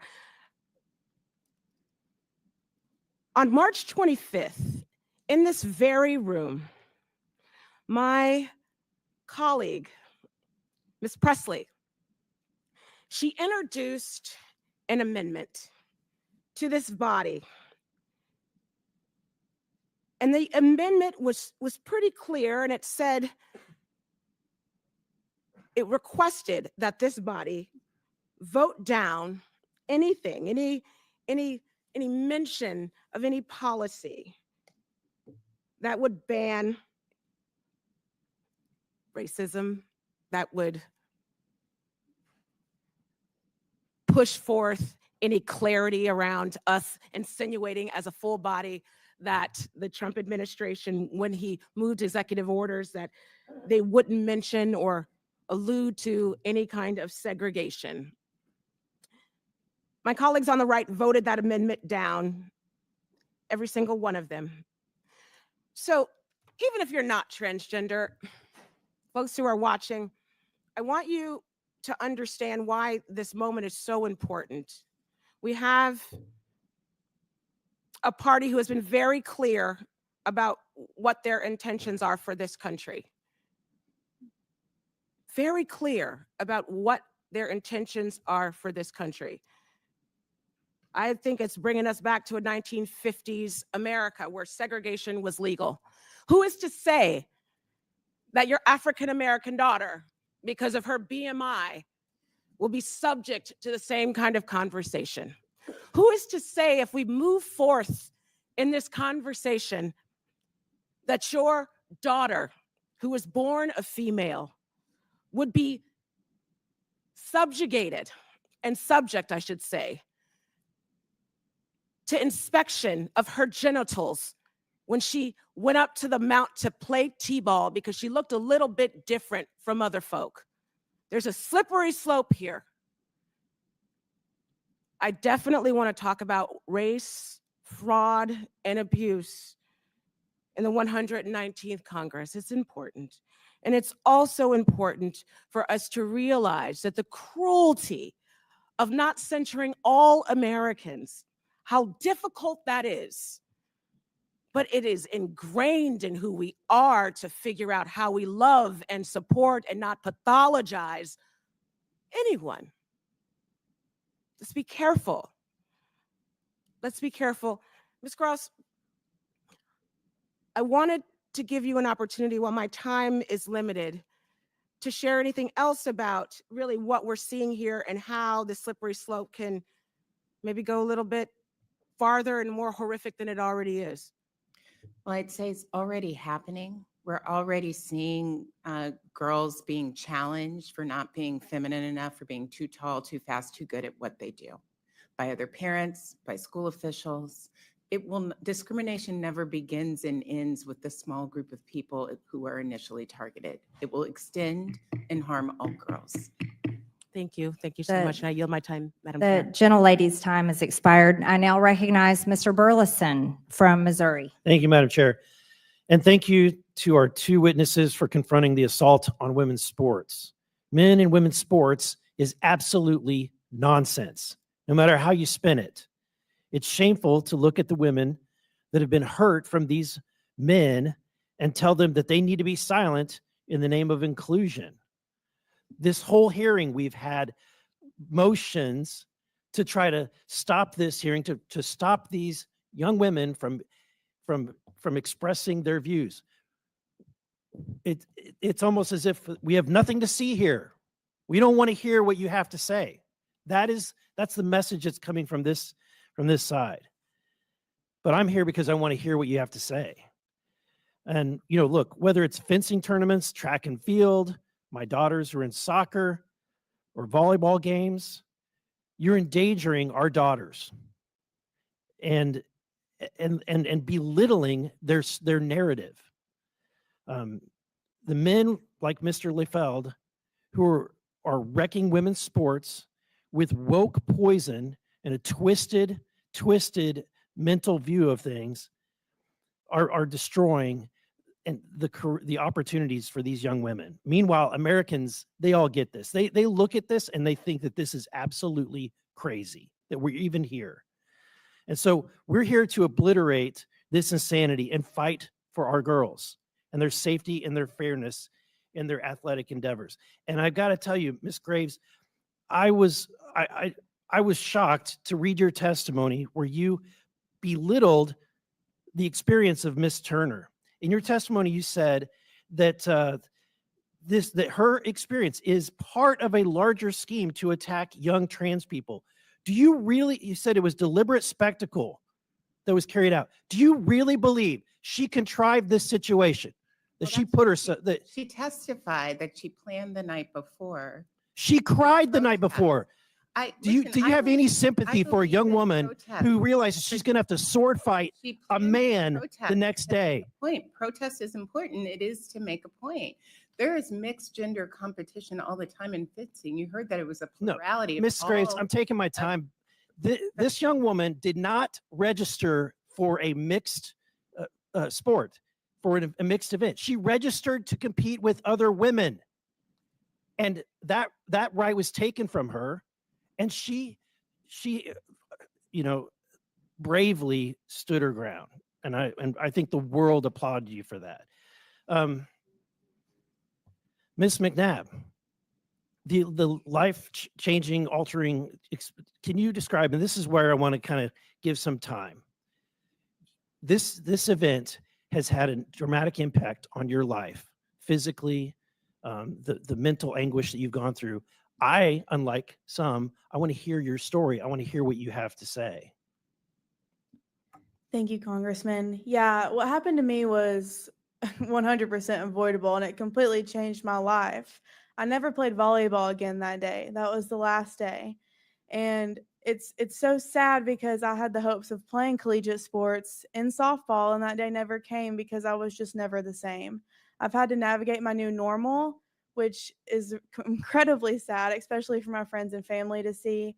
And although I may look like I'm doing better on the outside, there's things that are not, and I don't know if they'll ever be the same. I'm sorry for the experience that you went through. And, I'm really sorry that we have individuals in positions of power, like Mr. Lefelt, who have a twisted view on reality. And they're imposing that twisted view on you and your lives. It's really tragic and it's sad. And what's even worse is that now you're the one to blame because you two contrived these situations, according to Ms. Graves, that you created this. Sorry, You wanted Congress, this I to didn't happen, say Ms. that. Turner. That's what Mrs. I never said that. It's in your testimony. I did not say that Ms. McNabb contrived the situation. I actually think the lesson from her situation is around concussion protocol. Let me ask, do you really believe the volleyball experiences that they've safety should look like. Ms. McNabb, do you Terrible. really believe that she wanted to face all these medical issues? I think what happened to her is tragic. There are hundreds of thousands of injuries that are preventable. So why aren't you standing up for her? I actually have. I said that this was terrible, and I have solutions that don't involve bullying. Thank you, Ms. transgender Graves. people. Look, I think that it's sick and twisted that individuals want to make women have to sword fight men. And it's sick and twisted that individuals want to make individuals have to take a spiked ball to the forehead if that's what it takes for a trans person to play. I yield back. The gentleman's time has expired. I now recognize Ms. Randall from Washington. Thank you.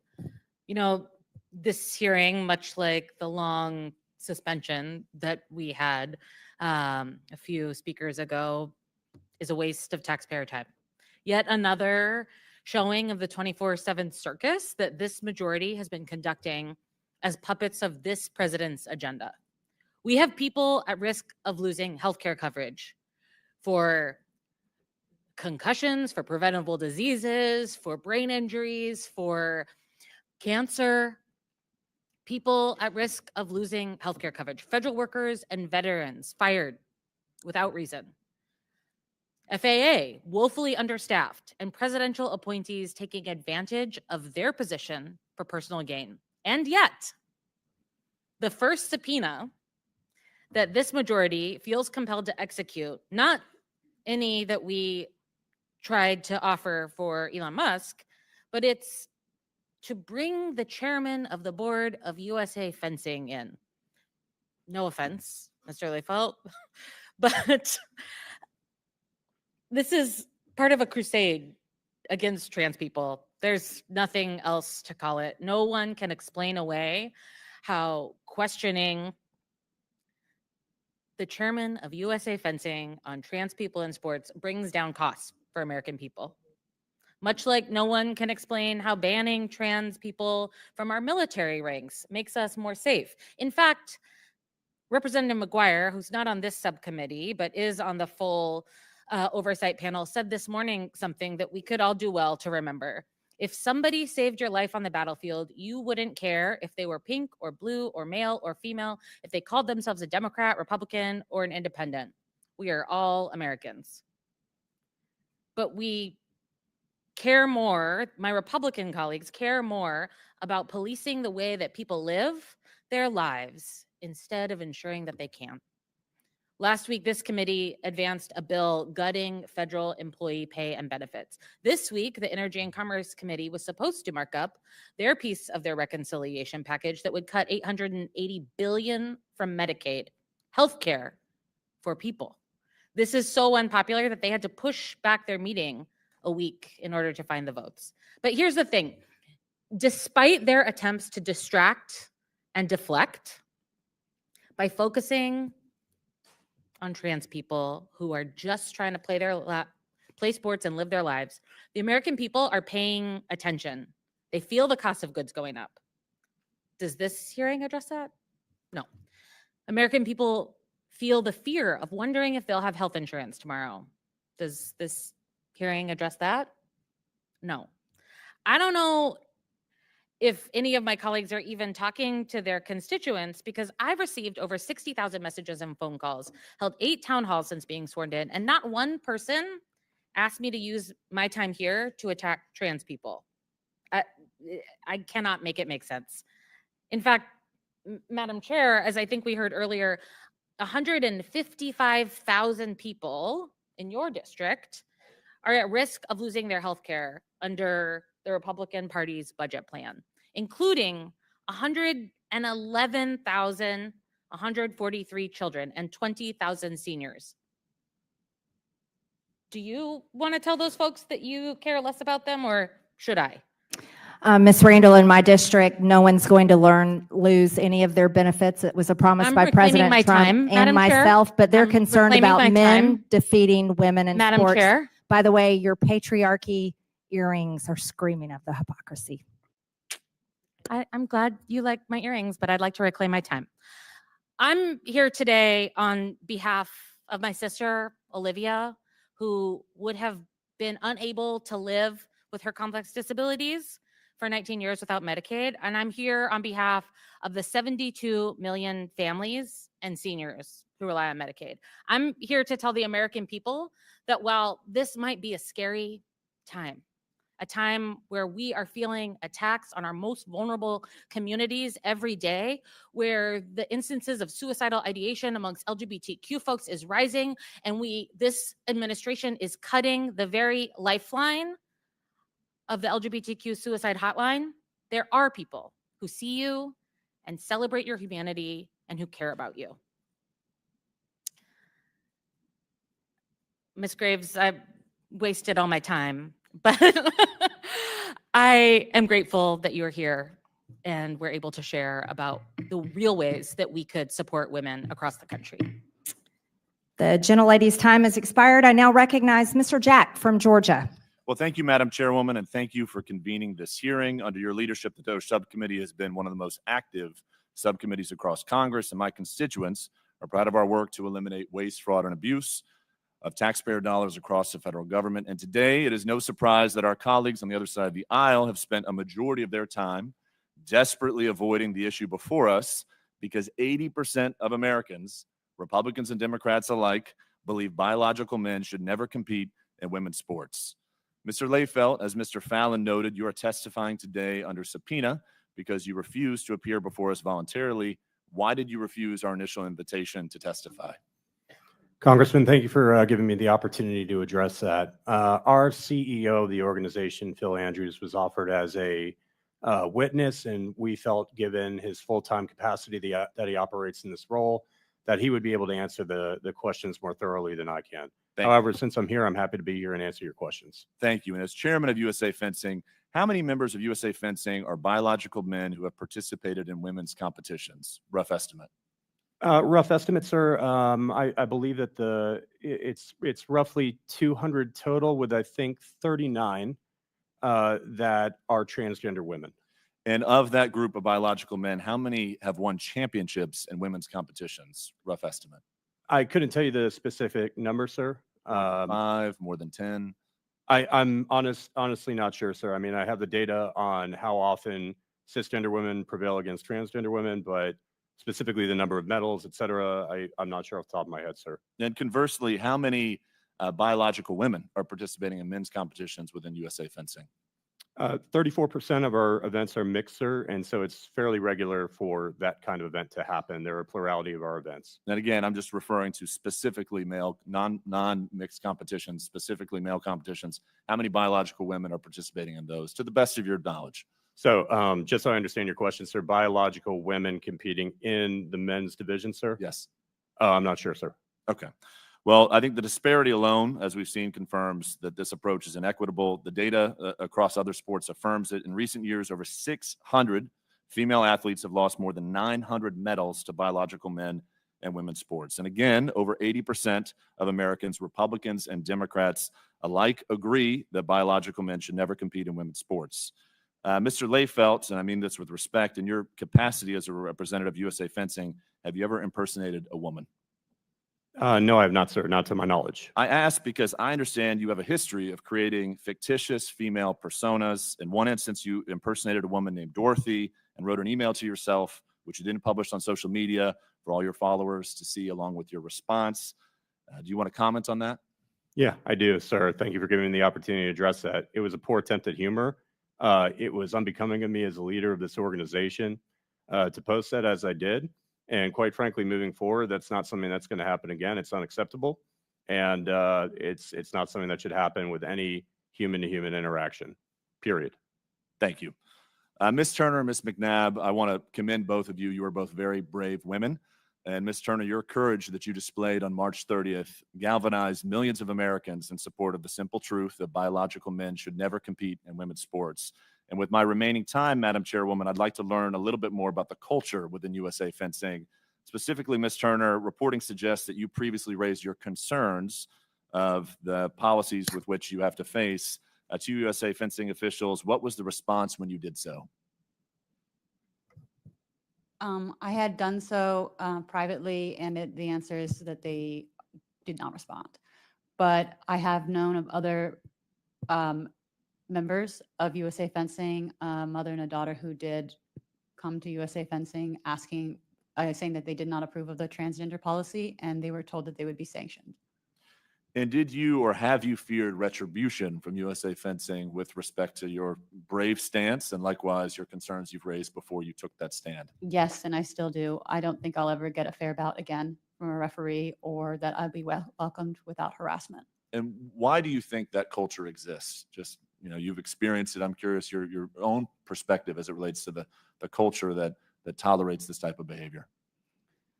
I don't think they communicate well with people who oppose this policy. No one ever asked me what I thought. And I think maybe if they had, they'd know what my stance was, you know. So. Well, your bravery led us to ask you your thoughts today in front of the American public. So grateful for both you, Ms. McNabb, and all of our witnesses for testifying. Madam Chairwoman, I yield the remaining 4 seconds to you. Thank you very much. The gentleman yields. I now recognize Ms. Jacobs from California. Thank you. I'm not normally a member of this committee, but I could not sit idly by while Republicans attack the transgender community for the millionth time. And look, there are real, well-intentioned questions and policy decisions that need to be made around trans issues. I understand that. For a lot of people, these issues are new. It can feel intimidating to talk about them, scary to ask questions. We need to be having dialogue. But that's not what we're doing today in this hearing. This hearing is a waste of time and neglects to provide actual oversight of the ways the Trump administration is dismantling our government and hurting women and girls. Madam Chairwoman, would it be accurate to say that you believe no one should receive gender-affirming care? I believe that no minors should receive gender-affirming care, sex changes, mutilating their body. Okay. They can't vote. adults They should can't receive get a gender-affirming care? tattoo. They can't drive a car. Okay, They thank can't you. join the military. Thank you. I ask this because many people believe that Botox, filler, boob jobs are all gender-affirming care. And I know many of my colleagues, probably on both sides of the aisle, have partaken in this gender-affirming care. But okay, let's take this committee at its word that this hearing is about protecting women and girls. Ms. Goss-Graves, the Department of Education's Office of Civil Rights is the primary entity that investigates discrimination against women and girls in sports, in school. Is that correct? That's correct. That protects women and girls against sexual assault, whether in sports or elsewhere. Is that correct? That's correct. All right. Well, then would you say that getting rid of the Department of Education's Office of Civil Rights would hurt women and girls? For sure, as did the cuts to the Office for Civil Rights, the group that actually responds to Title IX compliance. That's exactly right. Which is why I find it so interesting that the Trump administration has already closed more than half of the offices of the Office of Civil Rights in the Department of Education, including an office in California that is in the middle of an active discrimination investigation. You would think if we were concerned about protecting women playing sports and protecting their Title IX rights, that we would want to be actually looking into why we're closing these offices, not what we're doing right now. For the record, for folks watching, this is also the office that investigates anti-Semitism, incidents of anti-Semitism on college campuses. So remember that when my colleagues try and tell you that they're standing up for Jewish students. But I have a theory. I think we're probably talking about this issue instead of what the Trump administration is actually doing, because my colleagues don't want to talk about, for instance, the 99,301 people who are at risk of losing their Medicaid in Nancy Mace's district, or the 54,466 people who are at risk of losing their Medicaid in Brandon Gill's district, or the 69,698 people who are at risk of losing their Medicaid in Pat Fallon's district, or the 263,276 people at risk of losing their Medicaid in Eli Crane's district, or the 235,530 people at risk of losing their Medicaid in Chairman Comer's office, or the 155,530 people at risk of losing their Medicaid in the Chairwoman Marjorie Taylor Greene's office, or the 1.7 million people statewide in Georgia who are at risk of losing their Medicaid, or the 320,818 students who rely on school lunch in Georgia in order to get their food who are at risk of losing that. Maybe it's because the Atlanta Journal-Constitution has already ranked the chairwoman as last in a poll of potential candidates for the United States Senate in the Georgia seat. And she thinks that attacking trans kids will help her poll numbers. But I'm here to tell you that attacking trans kids is not going to launch a Senate campaign. Attacking trans kid is not good politics, not for the right, not for the left. The American people did not say that they hate trans kids and they hate trans people in this last election. What they said is that they want us to take care of them. They are mad that someone else is getting a surgery paid for when they are drowning in medical debt. They are mad that someone else is getting housing paid for when they can barely afford rent. So let's be clear that on both sides of the aisle, it is bad politics to attack trans kids. And it is a shame on this body that we work in that we all even have to be having this conversation today. Thank you so much, Madam Chairwoman. I yield back. The gentlelady yields. I now recognize Mr. Gill from Texas. Thank you, Madam Chairwoman. This is an excellent hearing, and we really, really appreciate your leadership, incredible leadership on this topic and on this issue.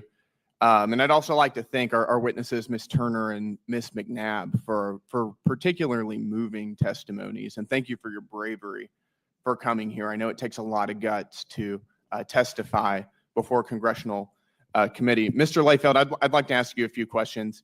Do you think that men should be allowed in women's locker rooms?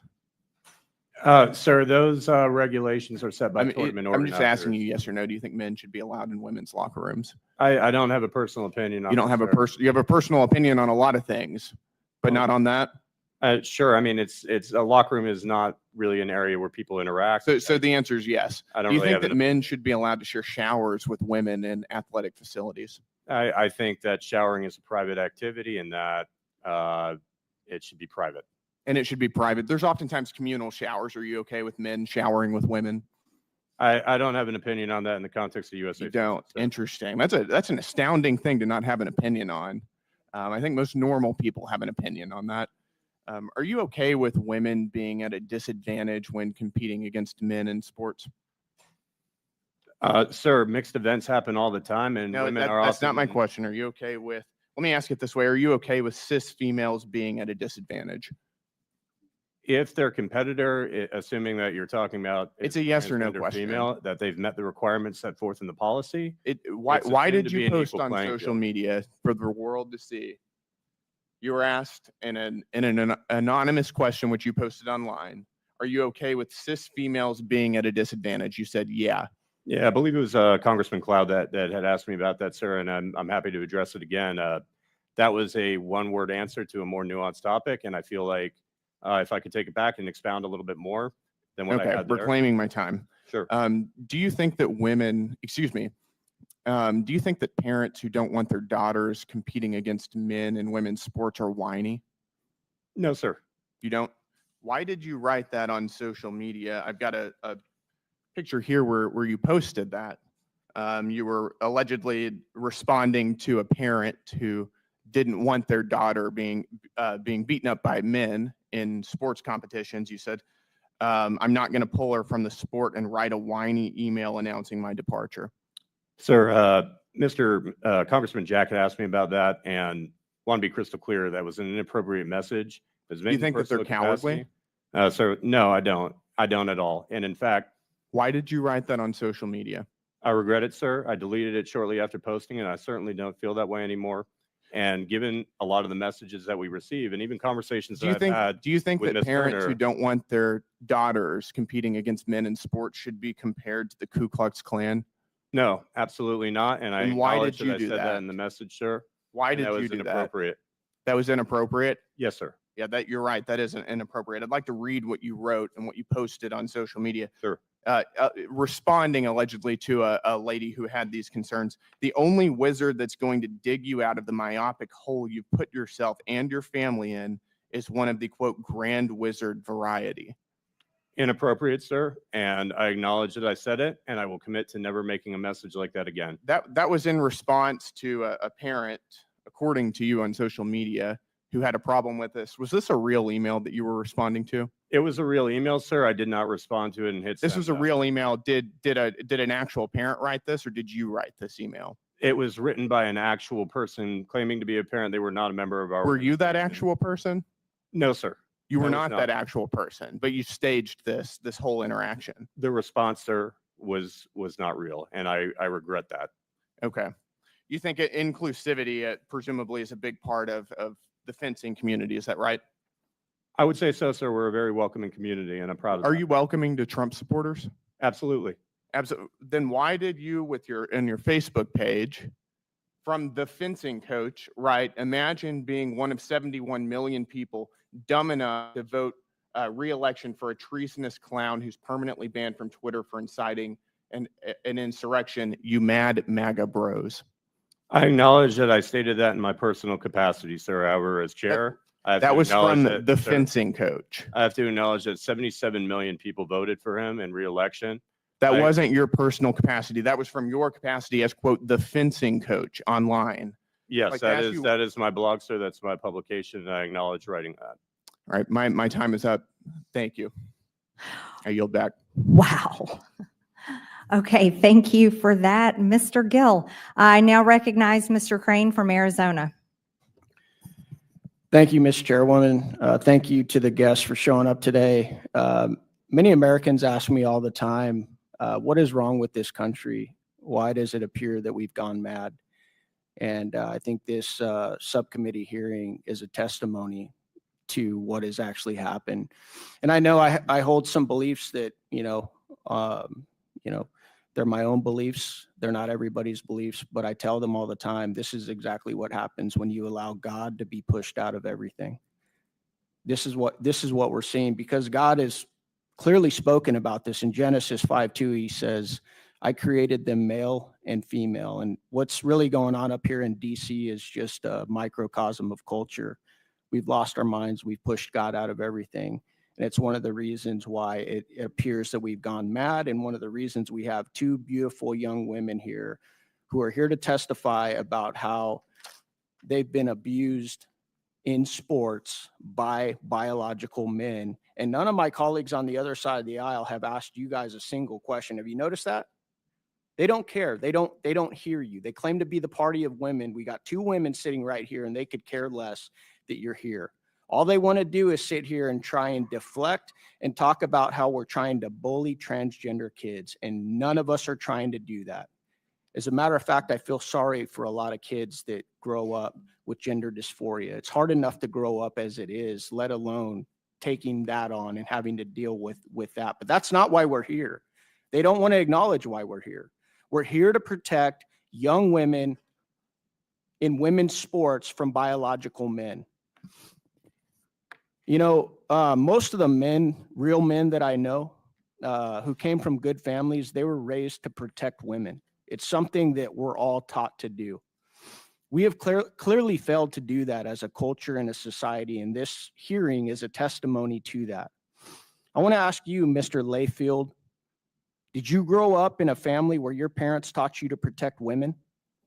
Absolutely, sir. My parents are here with me today, and I'm proud of the lessons that they taught me. They absolutely taught me to protect. Great, thank you. Then why aren't you doing that, Mr. Layfield? Why aren't you protecting women? Because we got two sitting right next to you who will tell you that not only are you not protecting them, but you're depriving them from participating in sports and everything that goes along with that. Why aren't you protecting women? Sir, from a fencing standpoint, it's one of the safest sports in the Olympic movement. I know that, you think swords present some kind of danger. No, we're not talking about swords. We're talking about biological men, and you know it. Don't try those games with me. We're not talking about swords. We're talking about the fact that you and other men and officials in authority have failed to protect young girls. And it's pathetic. It is pathetic. I'm not going to sit here and try and convince my colleagues on the other side with biology or anything like that, because they're long gone. There's no study that I could show them that would convince them that what they're doing is wrong. I'm asking you, why have you not protected young girls like these two sitting right next to you? Sir, I believe we have protected young women in fencing. It's one of the Okay, safest really, hold sports, on a and second. Let's ask the expert witnesses. Ms. Turner, have men like Mr. Layfield protected you? No. Are they protecting other young girls from biological men participating in sports? No, he glorifies it. Ms. McNabb, are men like Mr. Layfield protecting you and other young women participating in women's sports? Absolutely not. Do you feel safe? No. You shouldn't, because guess what? God created men and women differently. And I know that this town and many in this culture have a real problem with that, but it is a fact. Okay? It's just a fact, and you guys know it. You have permanent injuries for the rest of your life. Is that correct, Ms. Knapp? That's correct, Congressman. Evil triumphs when good men and women do nothing. Not only have you done nothing to protect these young women, but you've actually sided with policies that are destructive to young women's sports. You said you have a daughter, Mr. Layfield? I do, sir. That's sad, man.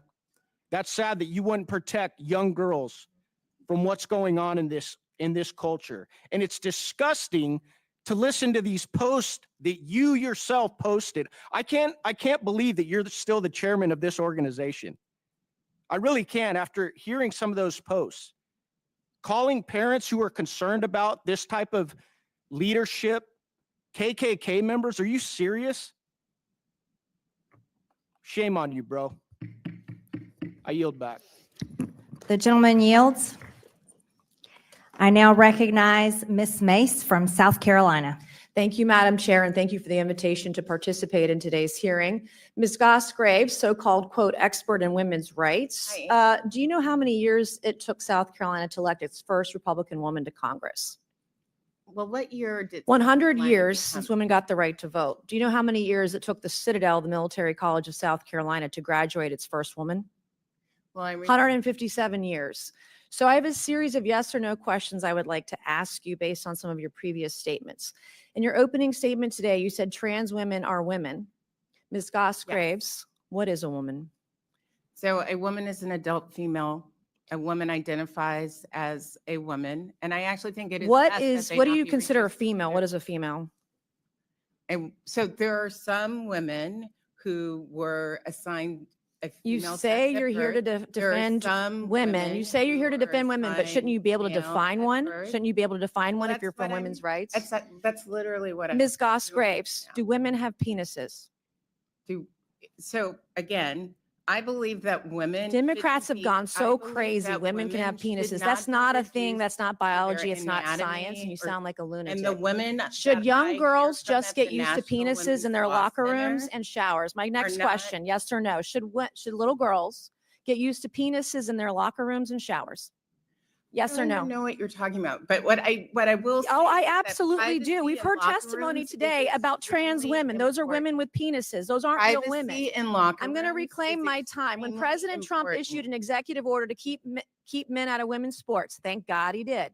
You said it was sexist. Yes. Bullying that harms all students. Correct. Is it sexist, yes or no, to protect women from men in sports? Yes or no? If Can't you answer the want to question. Is it protect sexist to women acknowledge basic science? Men and women are sports- built differently. Is it sexist to acknowledge science? Can't answer the question. Does No, forcing little girls would to like to does answer forcing questions, little but you aren't girls to allowing strip me down to in front of answer men in questions. locker I don't rooms even harm girls? understand that. Does forcing little girls would to like to strip down in answer front of questions, men in but the for locker some room reason you're harm not little girls? allowing Yes or me no? to answer Can't answer the questions. question. I Does have forcing 5 little girls to questions at me. shower? You've I'm given going to me reclaim no my time. You can quit opportunity. talking. These are yes or no questions. You can answer You've them or asked not. 5 And you've chosen questions, not but to you answer the haven't questions had- today because you don't know how. I And know I it's actually shameful. do know how to answer. Do you questions, but support usually it drugging and chopping requires off kids' some amount genitals of in the name of time. inclusion? Is that a I- thing for you? I have to You say, get off I'm on that? so stunned. All right. When a biological by how man crushes insulting a you're girl being in a towards contact sport invited and witness sends her for to the ER, testimony. is that your idea of empowerment? Is that empowering women when a young man beats a girl and takes her, sends her to the ER in a contact sport? Is that empowering? Empowering women? Is that what that is? Are you talking about Miss McNabb? I'm Because talking I about thought any that was woman who gets horrific. crushed in a sport And by a I man actually physically and would has love to go to work the with ER. Miss McNabb and others. I'm going to about reclaim things my like time. concussion So, protocols. Madam and Chair, we'll ensuring show that the witness, I'm going to volleyball is safe. reclaim my I'm a time. You can former stop volleyball talking now. I'm player reclaiming my This is time, Ms. Madam Mace's Chair. time, Ms. Gosgraves. I thought would I like was some of allowed that to time answer. back, Madam Chair. If a man can be a woman, just identify as a woman, as you say, just by saying so, what is the point of having women's sports? What is the point of women's spaces? What is the point of women's scholarships? If you're just going to allow men to take them away, why even bother? Why bother? The whole loudest voices, I'm not asking you a question, I'm Oh, I speaking. thought they The were- loudest voices on the left claiming to fight for women's rights are the very first people to take them away, steal them, and tear these women down. You're the first to erase them. Mr. Leifeld, Ms. Gosgraves, you all are shameful. I don't. I didn't believe come that here to to be play with an ideology hell-bent on erasing women and don't grooming believe that to children. be true. That's what you all are. You're groomers. And we're not is going to. shocking The and chairwoman and I, terrible. Madam Chair, I I'm going to cannot reclaim believe my that This time. is this is that is Ms. allowed. Mace's time. Ms. Gosgraves. This Ms. is Gosgraves. This is a shocking thing to This say about Ms. any- Gosgraves. You are not recognized. Okay, but I think I just want to say that that is a shocking. You are thing not to say about recognized, Ms. anyone. Gosgraves. The time belongs to Ms. Mace. Okay, fine. Like Chairwoman Graham, I've been holding the line for women, standing between perverts and the rights of women and girls. And we're not going to let anyone in this country forget what a woman is. Mr. Leifeld, will you face Ms. Stephanie Turner today? Will you look her in the eyes? Will you apologize to her for the way that she was treated by USA Fencing, standing up for women and girls, women's rights, standing her ground as a woman who only wanted to fence with other women? Will you apologize to her today? Congresswoman Mace, Ms. Turner was given a black card under our rules. Will which you aligns with those of the apologize for the way International she was treated? Federation. So that's a no. So, won't do it. Congresswoman, if I could respond to one thing. You know what's In what's Ms. unbecoming of a Turner's- leader? You said this just in your testimony just like 5 minutes ago. Yes, ma'am. That you've said several things that are just disgusting and unbecoming of a leader, to use your words. It's unbecoming of a leader today to acknowledge what has happened to this young woman. You just look at her face and look what she has been through. The courage it took her to stand up for her rights as a woman and other women in other sports all across the country. And you can't even as a man look her in the eye and apologize for what happened to her. And as my colleague, Congressman Grain, said, real men protect women. You're not one. And I yield back. The gentlelady yields. In closing, I want to thank our witnesses once again for their testimony today. I now yield to the ranking member Stansbury for closing remarks for 3 minutes. All right. Well, it's been an interesting journey today, as it often is in this committee. You know, I want to start out by saying, yes, thank you to our witnesses for sitting here in this toxic soup for the last 3 hours. It's ironic because the jurisdiction of this committee is government efficiency, and we just spent 3 hours talking about fencing, USA fencing, trans athletes, girls. We had my friends across the aisle mansplaining to us about how they're protecting women. I mean, yeah, this was a really good use of government time and money. Meanwhile, behind closed doors, as we've pointed out many times during this hearing, My Republican colleagues across the aisle are trying to cut a deal to cut Medicaid. Now, I don't want to diminish anybody's life-altering experiences, and I am genuinely sorry to hear that both of our young lady witnesses who are here today had horrible experiences. It is bad. I'm sorry to hear that you had a bad experience. And I want to acknowledge that, and I appreciate you coming and appearing before the committee today. But I don't need a bunch of GOP Republican colleagues mansplaining at me for 3 hours to tell me that they're trying to take away my rights. They're trying to take away your medical care. They're trying to take away environmental protections. They're trying to take away food assistance for the seniors and children of this country. Like, this hearing has nothing to do with substance for the United States. It has nothing to do with defending women's rights, has nothing to do with defending the rights of girls. It is all about using the issue of transgender lives to distract from the nefarious plots that are actually happening in this building while we're sitting here, to actually take away your civil rights, your human rights, and your access to vital life-saving care and programs that are vital to millions of Americans. That is actually what is going on here. But it is actually dangerous to the lives of trans individuals, because trans individuals are being targeted, they're facing violence, and the only thing that is waste, fraud, and abuse in the DOJ subcommittee today is the waste of the last 3 hours of our lives that we will never reclaim, the fraud that is this committee, and the abuse of Americans that has spewed out of the mouths on the other side of the aisle for the last 3 hours. And so I want to say to everyone out there who is listening, whether you're a transgender American, an LGBTQ plus individual, or any American out there, we are fighting for you. We love you. We support you, and we will stand against hate. And with that, I yield back. I hope the Democrats keep fighting for the mentally ill biological men who keep trying to beat down women in sports, because it's a losing position. It's a losing battle. And that was proven in the last election. Today, we conducted oversight of our nation's national governing body for the sport of fencing. And with so many of our nation's institutions, USA Fencing has been captured by the left. They banned the national anthem before competitions, selected tournament competition locations based on state abortion and DEI laws, and punished female athletes for refusing to compete against men.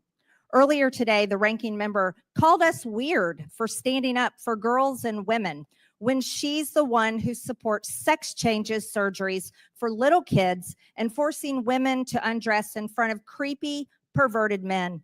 I'll let the American people decide who the weirdos are, because I think we know. The American people are tired of cultural Marxism and perverted sexual ideas being shoved down their throats, especially when it is being done with our own tax dollars. The issue of men competing in women's sports shouldn't even have to be a discussion. It's unfair, unsafe, and straight up abusive. As board chair of USA Fencing, Mr. Lefelt has used his position to push his own personal trans agenda on the sport. As a matter of fact, Liz Kokab is the most decorated American veteran fencer in history. And that is a man, a biological man, who is a 9th career gold medalist. Let's be real. Mr. Lefelt is not pretending anymore. He's defending the trans. And here's the issue. When you're sending emails to yourself, calling yourself Dorothy, and you get caught and have to apologize for lying like that right here in the Oversight Committee, that is pathetic. When you're calling parents whiny for defending their own little girls from the biological males that you're allowing to compete against them, that's pathetic. Mr. Lefelt, you should resign from the chair of USA Fencing. You do not deserve the position that you have, and that's the recommendation I have as the chair of the DOJ Subcommittee on Oversight. And furthermore, it is pathetic that you're a father of a little girl that you would be perfectly fine to teach and encourage to lose, because there is no female athlete that ever wants to lose or come in second place. You're sitting next to 2 champions next to you today that never wanted to lose, that never wanted to suffer a brain injury, that never wanted to have to face a male athlete in their sport. And you failed them, and you are failing women. You need to resign.